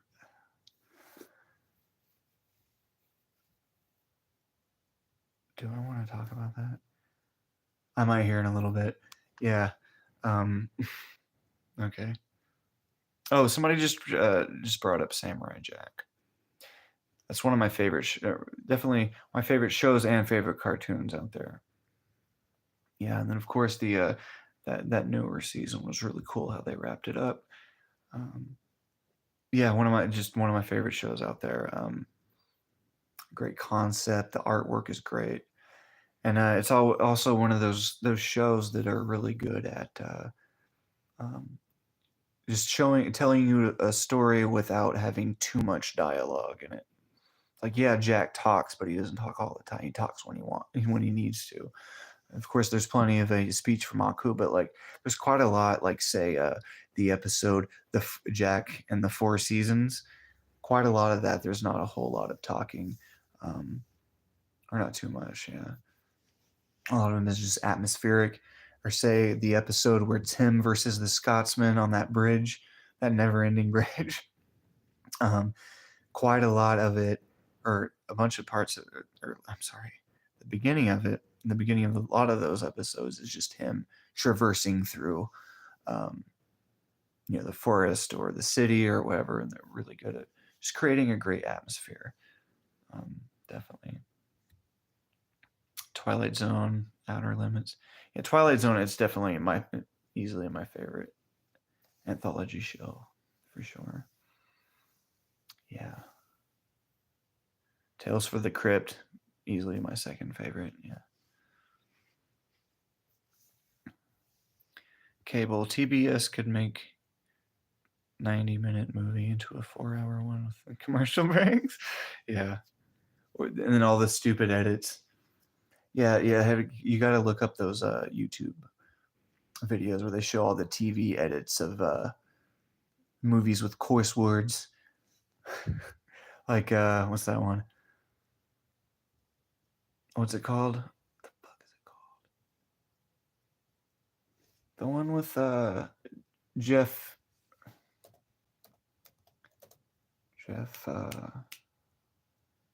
it's him and John Goodman, and they go bowling, and I'm probably dumb for forgetting it. Is it just called The Dude?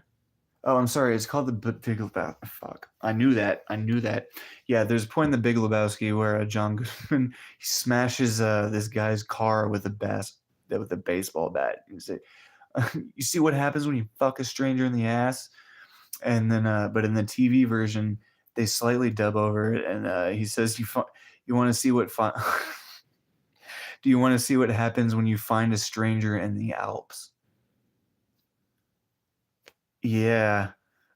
Or sometimes they'll just like replace something with like fruit. It's like, what the fruit are you doing?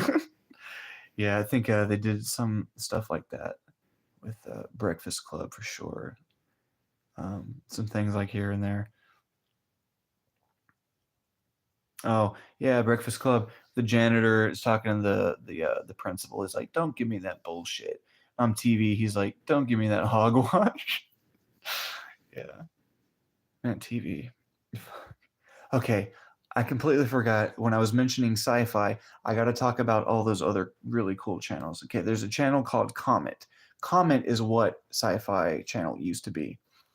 Now, the thing is, I should check to see if they finally got Star Trek Next Gen, but they're trying to get it because they on like Saturdays and Sundays they're always playing all this like Star Trek movies and stuff. So it looks like they were able to buy the movies to be able to play them, but not the show just yet. We'll see what happens. But that is interesting, and of course they play the X Files, so it's all the stuff that sci-fi played. Yeah, the Outer Limits, yeah, the '90s version of the Outer Limits. Plenty of good stuff there. I think that was an hour. Yeah, it was like an hour long each episode. Was that other show? Sliders. Yeah, there's quite a lot of good stuff on there, and that's what I like to see in like a channel where it's a show and then another show, and instead of just the same show. You know what I mean? What else? There's Me TV. Me TV is what TV Land used to be. Now TV Land is just another TBS. I think with like a Big Bang Theory and King of Queens. King of Queens is funny, but again, like TV Land, they used to play like the older stuff, and I think they do like in the morning, but play like one of those Western shows or whatever. But now that's what Me TV is all playing. What just all older stuff like holy shoot, like the older comedies like Lucy, Gilligan's Island. Oh, they have a little cartoon block at night where they play Flintstones and the Jetsons. I think some Looney Tunes stuff. But yeah, that's all like the classics. They move it. Yeah, and then like the kind of 50s, 60s. Oh, what's that one show? Bewitched? Bewitched, that chicken that she's fucking hot. Oh, sorry. Yeah. So anyway, there's a couple other there's Bounce. It's a good channel. It's all African American shows and movies. And then there's Charge. It's all classic action shows.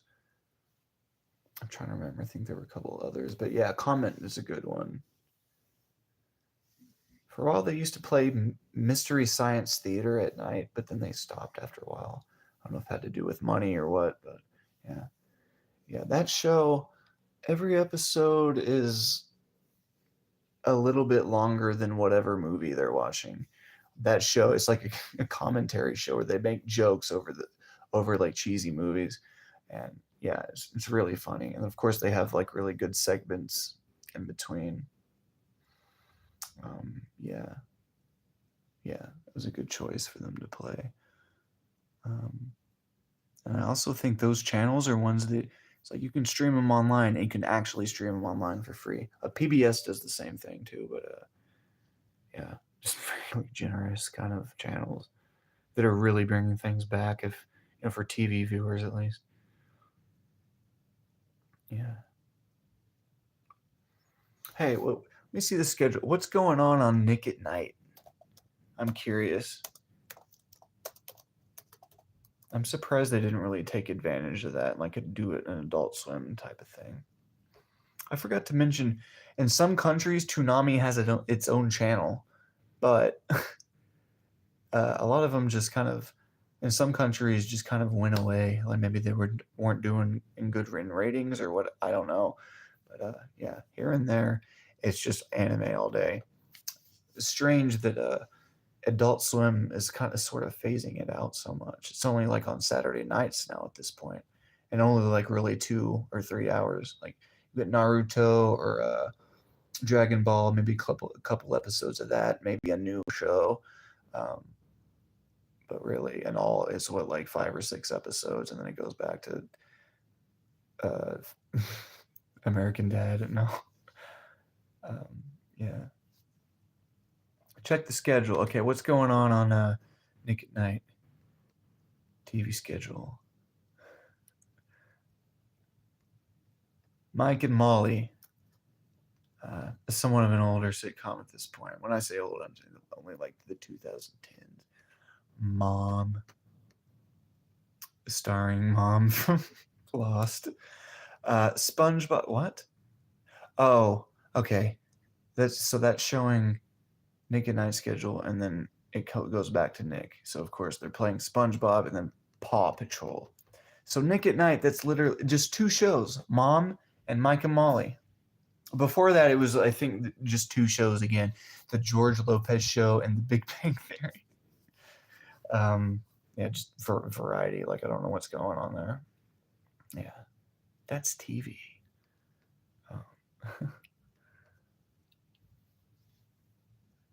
Okay. Okay. Back to anthology shows real quick. Black Mirror.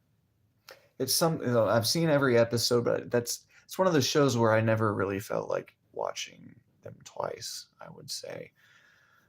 Cuz like the more I think about them, they do have this sort of kind of like forced messages about it. Some of the the topics on technology that just kind of like go overboard, like that Crocodile Tears one, um, where and then there's that one where it just ends up with the daughter like punching her mom in the face. It's that one where she uses that technology to just literally spy on your kids. It's like a microchip, so you can see whatever they see on your phone. And it ends with that, and it's like, okay, way to freaking like ham it in. But there's that again. Yeah. Oh, he said George Lopez on Nick at Night. I'm talking about the show. Yeah. Right, right. Yeah. So Black Mirror, yeah, a bunch of it is like that. Uh, the ending of White Christmas, like they just kind of like just go for um, just somewhat overboard sometimes. But yeah, Yeah, some of them like they just end on just a down note sometimes, but I think like one of the ones that started interesting me the most is one of the newish ones.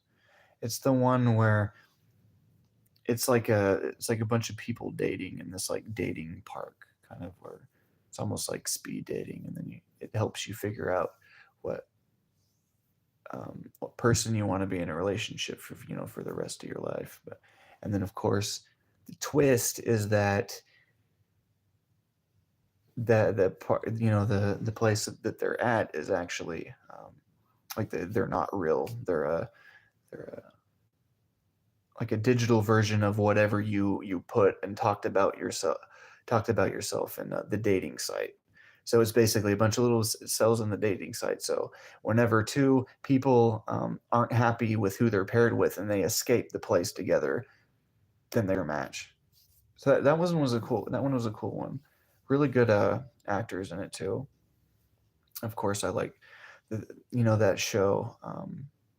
They're doing things like that you don't see, with the relationship, um, in terms of a white man and a black woman, in a relationship. It seems to be the reverse a lot more, but it's good, to see the show getting that a lot of representation, and it's good to see it, show up in other shows a little bit more, just terms of yeah, um, yeah, relationships. Like I even noticed that I was looking for those love connection footage for that one thing in the visual. I noticed, a lot of that dating show, you pick between three people who, you want to be in a relationship. That's the game show. But whenever it's a white woman, it's always all white. Black one, a black man, all black. It is like they don't. It's strange how they're trying. Um, I don't know if they're trying to, but it's just strange. Like they don't think one person can be attracted to someone of another race. So it's good to see more of that in TV. That is a cool thing. Um, Star Wars started doing that a little bit more. I'm actually surprised they didn't get a relationship with Rey and Finn. Actually, okay, my memory on that third movie was the Last Skywalker. That movie, it's almost like a series of trailers put together, because almost every like place that they go, they don't stay on that scene for very long, and there's a lot of exposition where it's this, telling but not showing. Um, but if I'm not mistaken, I think it ended with her marrying the freaking uh, Darth Whatever. Uh, freaking the next guy in command from Darth Vader. He took over, and you find out he was Han Solo's son, and he fucking kills Han Solo. I really hope they didn't marry him. Like I forgot so much about that movie because like I only saw it once in the theater with my dad. Yeah, if I watch it again, I really hope that's not the case. Because like if you married him, like you married um, a murderer. He murdered his dad. What the fuck? I'm sorry. Like it's weird how they were trying to have us to have sympathy for that character on that movie. But yeah, I mean the first one was pretty good to me. But like honestly, a lot of stuff that goes on in those movies are kind of a rehashing of the original trilogy. Yeah.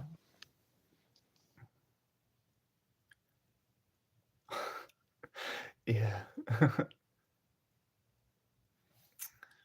Yeah.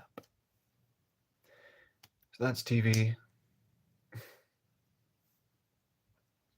It's pretty most of what I want to talk about. And of course, I guess I can bring up some of the stuff from, from that last stream from a couple hours ago, because there was an error in the middle of it, and you can still watch it now because it's available now at least in the live section. But in case you missed it, I talked about artists like Lukid and Tierra Whack, actress Salami Joe or Salami Rose. Uh, Yeah, she's on Brain Feeder.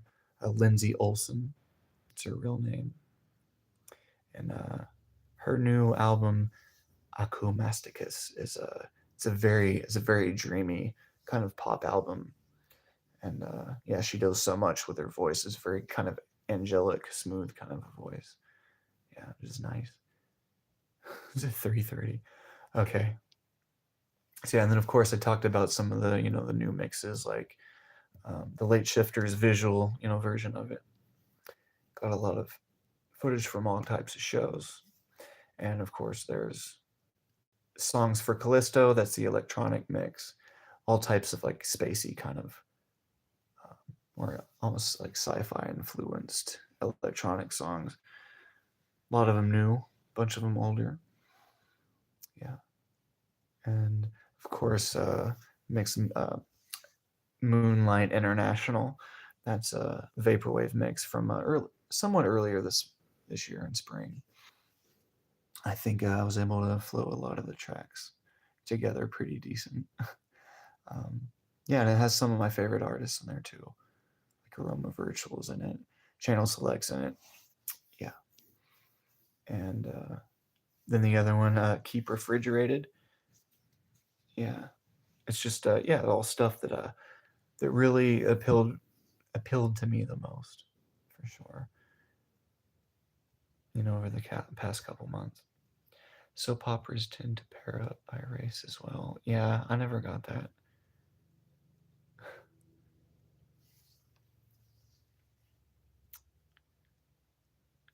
See any questions?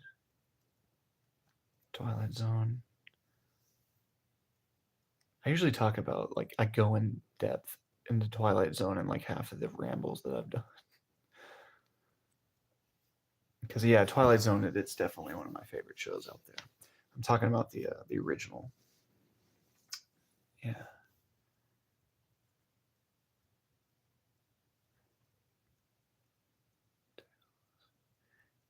Yeah. Chrono Ray says that Outer Limits is underrated. Yeah, I would definitely say so. But yeah, it's cool that Comet is playing that. Um, yeah, because Sci-Fi used to, but yeah, Comet plays that one, and there were quite a lot of good ones there of all different kinds. Yeah, like I think that one was more like everything, and Twilight Zone was more like kind of psychological, more like sci-fi, sometimes supernatural. Tales of the Crypt was more like supernatural, but more like the horror kind of, very thrills and chills type of show. It's so good. It has a great sense of humor too. Yeah.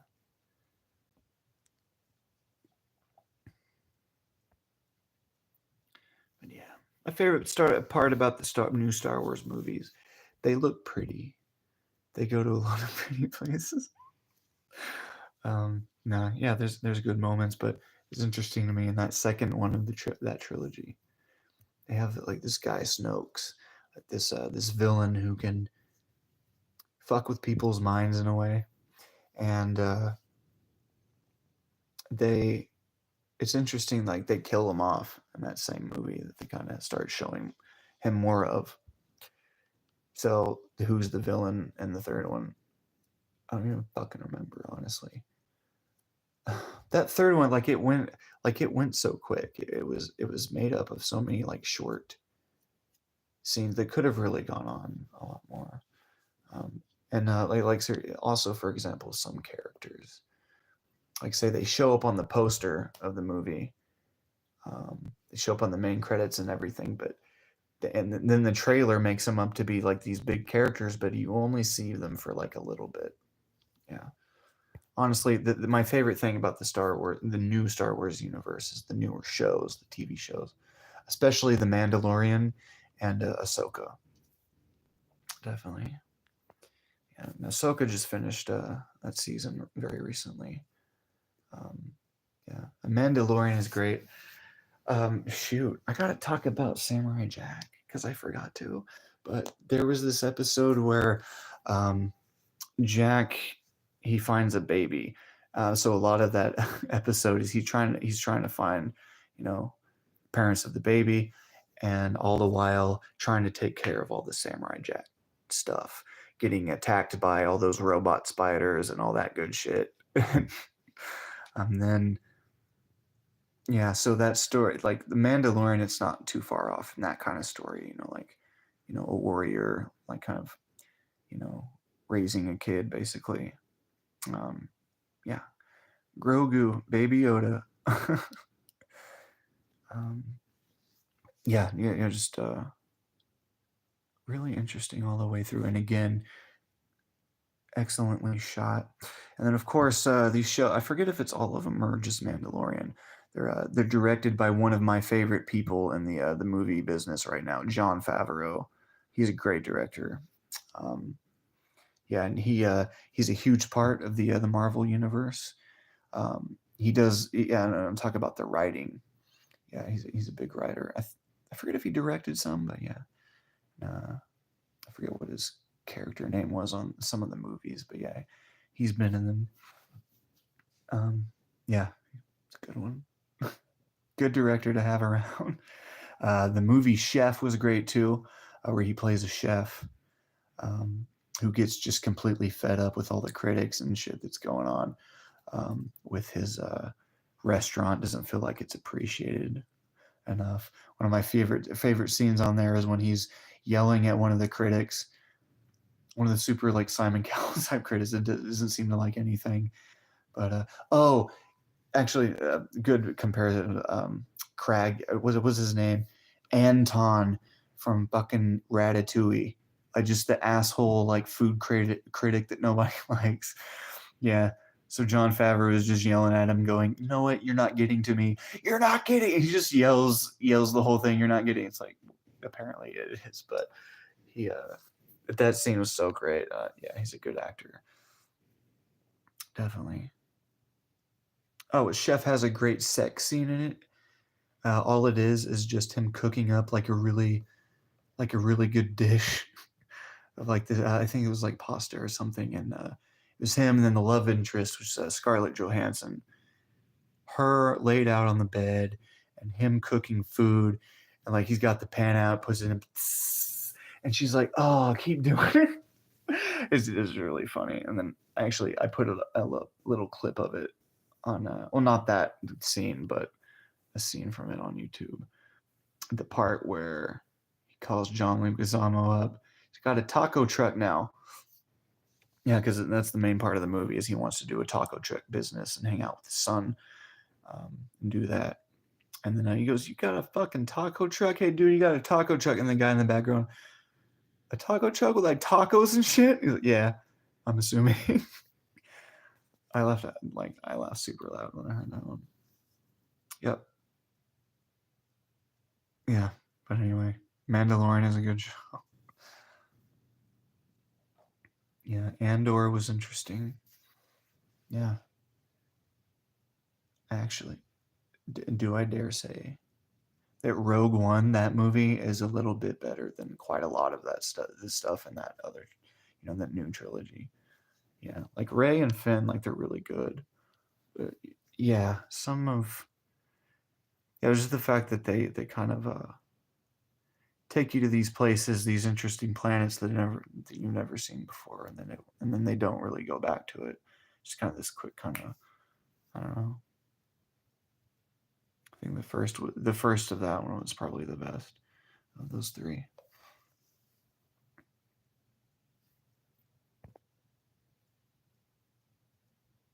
Oh, and I forgot about my movie idea.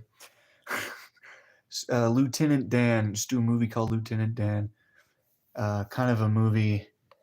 Those movies where it's a sequel, but the events of it happened during the events of the timeline of the first movie, Lion King 1.5. Yeah, but yeah, say Lieutenant Dan, do like a thing of him as a younger, when he first started working,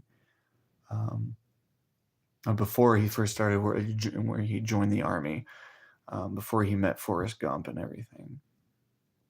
And there was a big part where we didn't see a whole lot of Lieutenant Dan again until a little bit later when he's in a wheelchair, and I'll just let his life go to crap because that's what the war does. It messes with you, especially when he got his feet blown off in the war. Oh, one of my favorite quotes in Forrest Gump. It's that great scene where they're fishing, or they're trying to take honor Bubba by having a shrimp boat, and he shows up and he's like, I want to join I want to be your first mate, and then he goes, and I want to try out my fishing legs, and then Forrest Gump goes, well, you ain't got no legs, Lieutenant Dan. And then he goes, yes, I know that.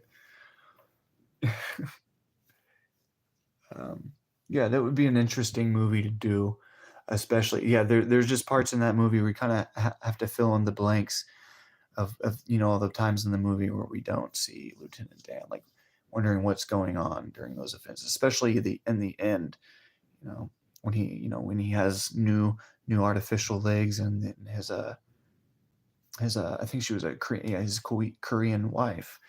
It's like, what happened during all that? It would be an interesting movie to do. Of course, have the same the director and everything. But yeah, Lieutenant. And please don't. TV stations, you're not watching this, but if you're watching it, don't fucking make a Breakfast Club remake. I think if I remember correctly, David Hughes has like some kind of protection on his movies where he doesn't want them remade, and to the point where the people who he has that own it don't want it messed with. Because I honestly, what would that look like if we had a new Breakfast Club, or like with just a like a 2023 answer to it? It would just be all of them on their phone or something. Like, I think it probably could be done with the right writers, but there was something about a particular chemistry between all those characters, and so it might be a feat to like kind of actually find somebody to or find a good cast who has that kind of chemistry. But I'm also wondering if they put like just like stupid, like not another teen movie type jokes in it for like the modern. No, I like timeless. I like timeless movies. That's what I'm hoping for if they ever do. They shouldn't, but if they do, yeah. I actually rewatched that one recently. I watched the deleted scenes on YouTube too. Some interesting ones. Yeah. Is that all in the chat? Is the chat done? Okay. That's mainly. So I've been talking for like 4 hours. So this one's 2 hours so far, and then the live stream right before it cut off. I think that one was almost 2 hours as well. So we've had a night, haven't we? Yeah. If anybody has questions, anything they want to talk about, I'll be here for a second. But wow, it's almost 4 in the morning. I did not expect. Yeah. Better get to sleep here in a little bit. I already took a shower and everything though. Yeah, I'm like a shower addict. Yeah. The saddest dude. And thank you, for your comment. That's definitely a vaporwave mix that I've always liked. Something like I'll listen to it on my own. Yeah, leisure is essential. Yeah, I think that late 2015. And yeah, I'm really glad that was one of the main ones that kind of took off in views. Yeah, just kind of so many essential artists are in there. And I think I picked a pretty good intro song for it. It's like it takes example from Hydro Thunder. that boat game. But yeah, it was on arcade and N64 in like the early mid '90s, and it set it off really well, and then kind of bled into the Topaz game track. By the way, Topaz game, where the fuck y'all at? All these people keep disappearing. That's what I forgot to say about Home. He hasn't made anything in years. Yeah, so there's a lot of these interesting, synth people that. Oh, what's that one guy's? Childhood. That's another one. Another one that hasn't come up with a lot of stuff in a while. But people, I guess that's not a bad strategy. Is waiting for a very long time and then finally coming out with something like really big. Yeah. Thank you, Saddest Man.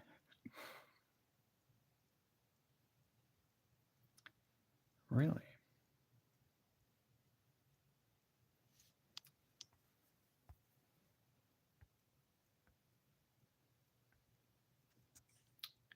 Okay. So there's still some people here. Why not just talk about the Twilight Zone for the next 4 minutes? Yeah, yeah, because I know that some people do like that. Um, I might spoil some endings, but yeah, the Twilight Zone has always been just a huge show for me since I was growing up. Because my mom and dad, they've always liked that show too, and it was always playing on Sci-Fi Channel. And what I love about Sci-Fi Channel is they have never ever broken their tradition of doing the huge marathon of Twilight Zone on New Year's Eve and New Year's. Yeah, so starting New Year's Eve, they play every single episode, I think in order, if I'm not mistaken. Yeah, so it's great that they still do that. Yeah. But yeah, of course, the DVD remaster, or just the remasters of Twilight Zone, are really good. Um, yeah, almost to the point where it looked like it was recorded yesterday. Of course, there's a lot of great episodes and stuff where that's really, really comes in handy. Like that dream episode, Perchance to Dream, where he's like stuck in this dream world, like this very almost hallucinogenic looking carnival, and the way that everything moves around, kind of like the screen, um, it looks really good and remastered for him for sure. Yeah, a big favorite of mine is it's called. Now, first of all, I have to say real quick, Rod Serling is one of the best. Honestly, I would say he's a personal hero of mine. He's one of the best writers out there and one of the best hosts. So he does the narrations, the beginning and ending of every episode. And then I started watching. Oh, cool. Good night, Satis, dude. Okay, so yeah, for all you zoners, people like Twilight Zone. Yeah, one of my favorite episodes is called "And When the Sky Was Opened." That was I think one of their first handful of episodes. That is the way it ended. Yeah, and those actors, they do a great job at it. Yeah, the main actor. If you've ever seen the Alfred Hitchcock movie called The Birds, that main character, that's him. Um, yeah, that I've always loved a lot of that kind of sci-fi look into things from the '50s point of view. Um, yeah, plenty of so many things explored in that show. But yeah, anyway, that episode is about three astronauts who visit a planet, and yeah, they show us. It starts off with one of the guys in the hospital. He got hurt on the way. They sort of crashed, but not really. So he kind of got injured. And then the other guy, he, the guy from the Birds, he's talking to him about, he's trying to ask what happened to the third guy. He keeps bringing, up the third astronaut, and the other guy, who's in the hospital is like, "What third guy? Who are you talking about?" And it was like, he was with us when, cadet. We've known him for years. And then he hit. Look at the newspaper. It talks about how all three of us went to this planet, this unknown, and then it shows the newspaper, and it's just the two guys. There's no third guy. But then the episode shows a little flashback of the third guy, of him, of people not seeing him, like as if he is invisible. He calls his parents to see what's going on, and they're going, "Who are you? What's your?" He tells them his name. They don't know who he is. I'm like, I'm your son, damn it! And they have no. It's like he doesn't exist. And so then the guy, who asked, "Where's the third guy?" He was wondering what's going to happen to him. So they're kind of theorizing maybe the planet that they went on, they weren't supposed to be there. Maybe the universe has a way of keeping things on its own planet, something that we weren't supposed to discover. We're supposed to stay in our little area. So yeah, and then he says someone or something is doesn't want this to be on that planet, and it's like it's course correcting time to where we didn't exist really. It's like we don't belong. And when he said it's like we don't belong, in the background it shows these really sparkly stars that looks exactly like it does in the intro, which I've never seen them do in the other episodes. So yeah, it was interesting. So anyway, and yeah, I always have to spoil these because it's fun to talk about. But yeah, after all that, when the guy leaves the hospital, the guy who is in the hospital bed, the next morning he brings his name up to the nurse, and then she says, "Who?" It's like, "That guy who was here yesterday. Who are you talking about?" "Oh shit!" So and then he looks at the newspaper, and it's just him.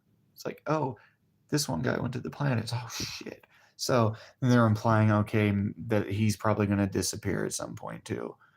Yeah. And then so that's why it's called. And when the sky was opened, maybe the sky wasn't supposed to be opened. Yeah, that one's cool. The masks is fucking crazy. That one's interesting. It starts off as basically a Comedy Central roast of this guy's kids. He's his adult son and the son's wife and their kids. He's just talking about what a disgrace to him they've been, and how they really don't appreciate what they've been given all their lives, but he is still giving all his fortune and his money to them, because he's gonna die very soon. He's on his deathbed at home. So then he wants them to all put on masks for the Mardi Gras dinner, and they don't want to because they would rather go out in Mardi Gras, and because they basically had spelled it out to each other behind his back that they don't really want to have dinner with him. They're just waiting for him to die so that they can get his money.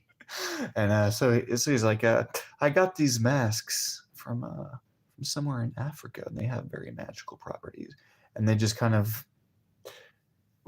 forget about that part for a second until the very end, where after they waited for a while, he finally dies, and like, they basically go, "Oh, good." It's like, you assholes. And then, all right, let's finally take off these gross looking masks. And by the way, he had a mask too, but his mask was a skull, like, because he's dead. But their masks were like very just like sad. It was just very strange looking, very droopy face, kind of like a terrifying way, but also very impressive for the 50s and what they could do with makeup, and add everything to your face. So basically, they take off their masks, and their face looks like the mask. It's as if the mask carved its imprint onto their face, and now their faces look ugly forever.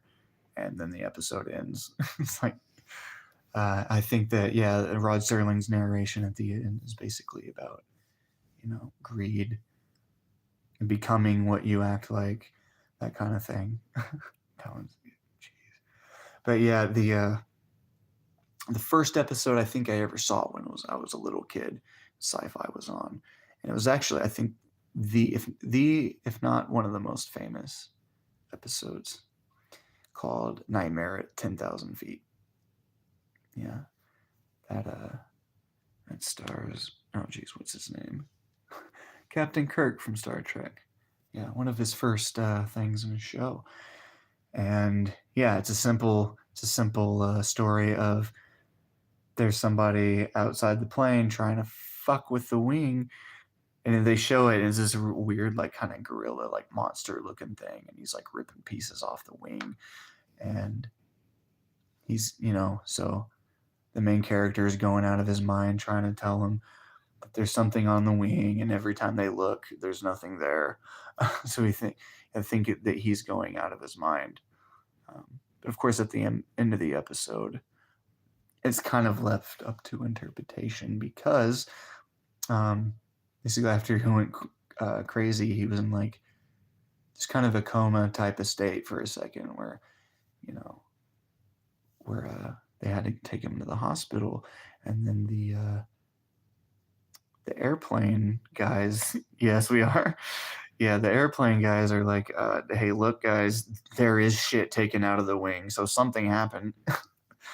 Yeah, really good one, very chilling one. Just the fact that it all takes, takes place in a plane, very stormy weather the whole time. It's just a great kind of atmosphere that it creates for sure. Yeah, so that one's good. Time Enough at Last. That's another good famous one, where the guy basically he was underground, I think, so he was able to avoid a giant nuclear kind of attack or whatever it was. So he comes back up. He noticed everyone is gone, so he is more than likely the only person either on Earth or at least in that area. Probably on Earth. Yeah. And then Space Cowboy just said Third from the Sun. That's an awesome one. I might have to talk about that in a second. I'm sorry, but I always have to bring up freaking twists just because it's fun to talk about. So if I'm about to spoil something, just fast forward it or go la la la. Yeah. So that episode.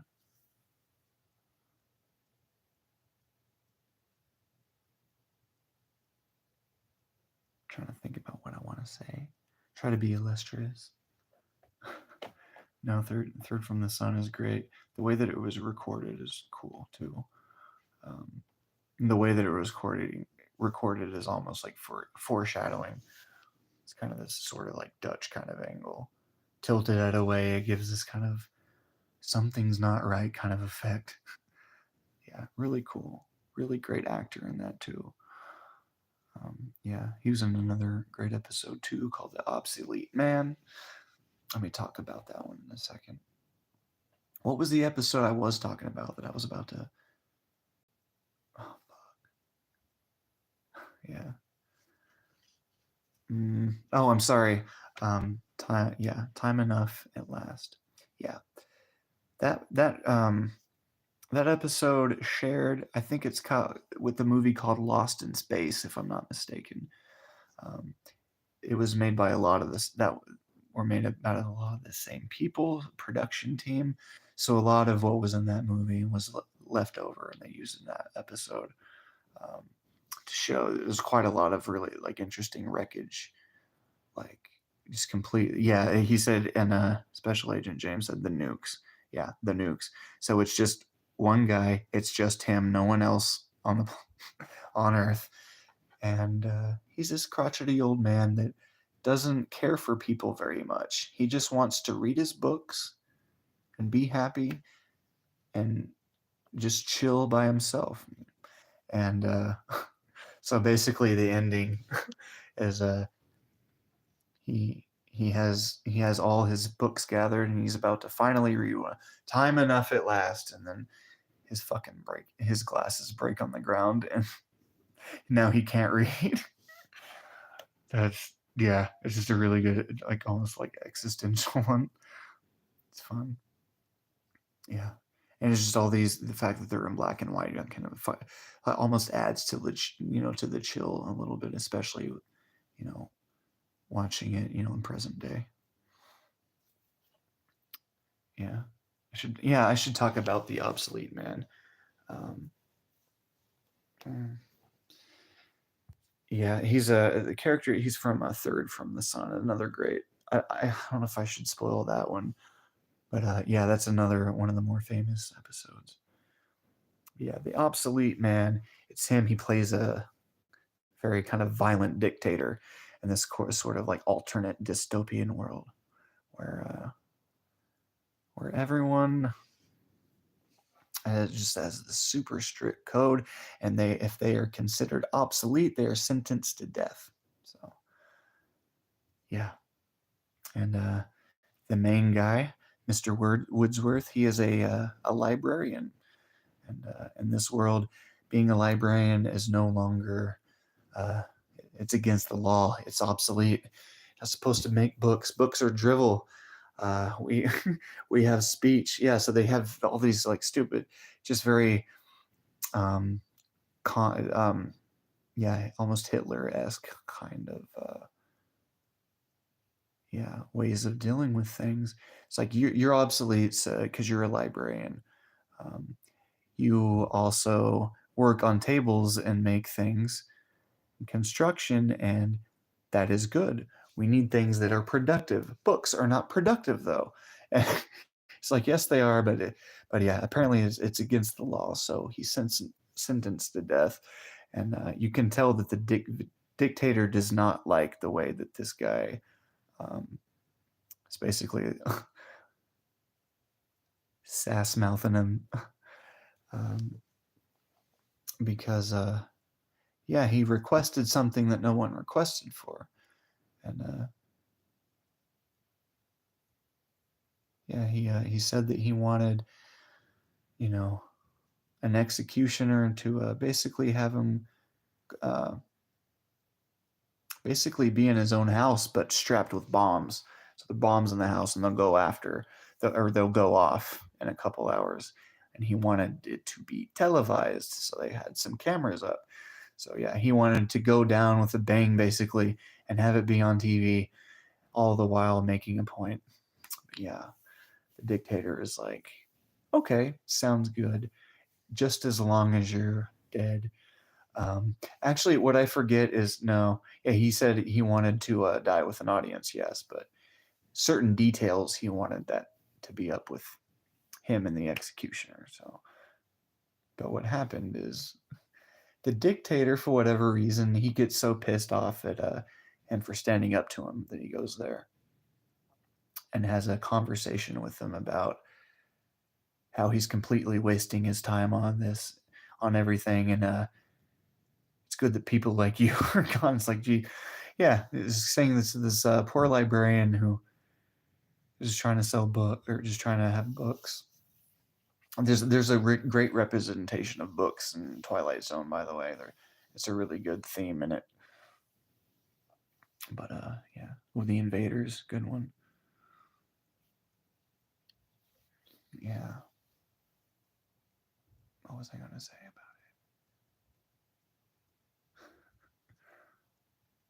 it? Remind me. I'm sorry. Okay, so yeah, at the end of the obsolete man, after they have the talk in his room, he leaves, but he can't open the door because oh, I locked it. So basically, have it to where he's gonna go down with him, go down with the ship. But he decides to take mercy on him and give him the key because he knows what is more than likely gonna happen. So he gives him the key. He escapes. So no, it's not a great ending because the main character basically blows up in there. So it is one of the kind of endings, kind of like 1983, where it doesn't end with the dictatorship or whatever being overthrown. We're just seeing someone basically dying trying, and and still having an impact because of them trying to space cowboy. I'm about to talk about Invaders. That's one of my favorite ones. It's kick ass. Yeah, really good one. And the thing is, when the dictator goes back, to the big courthouse, they had already replaced him, because, like their librarian said, he knew full well that everyone else there would be very angry with him taking the time, wasting the time of going there to talk to him and say how wrong he thinks he is. So yeah, I think he handled it very wrong. So they had already had a dictator set up to take his place. And that person that took his place is the person who was at the bottom of the court the whole time. Yeah, he was the one who would say, "You are rendered obsolete." By the end of the episode, he's the dictator now. And then the one at the bottom is just some guy. Yeah. So then the circle will continue. But yeah, really good one. So yeah, The Invaders, great episode. That's one that has very little, other than the narrations and something at the end, there's very little dialogue. Creates a great story just without having to talk. It's about a lady being attacked by a bunch of tiny robots. It's crazy. It's very like chilling too in parts. Yeah, it's just this lady at a farmhouse, and she's basically there's a point where she takes the robots, because there was a point where they try to stab her and basically shoot her with these tiny guns, these tiny like pellets that they hurt. And they were causing like welts on her arm. And so there was a point where she outwitted them and scooped him up in the bag and just whipped it against the wall. And she killed the fucking robots. But here's the thing. The twist. The twist is that the invaders, and they show you the spaceship on the roof, but the invaders were actually from Earth. They were, astronauts or whatever, trying to explore this new planet. So this lady the whole time is basically, she is a giant from a planet of giants. So she was, we were the invaders basically. Really good one. Yeah. So with all that out of the way, anything anyone has to say, and I'll be out of here, I guess. Great talking to everybody. Hope you liked my late night little ramble. Of course, I'll have plenty of uploads ready here pretty soon.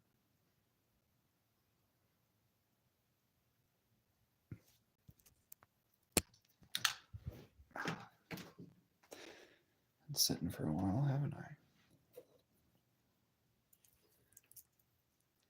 Did everybody leave?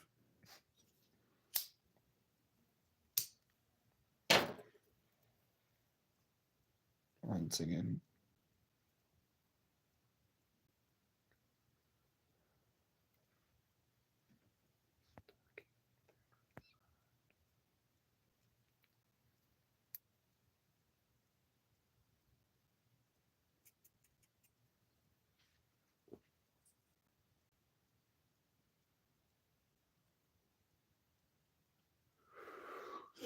Yeah. Potent.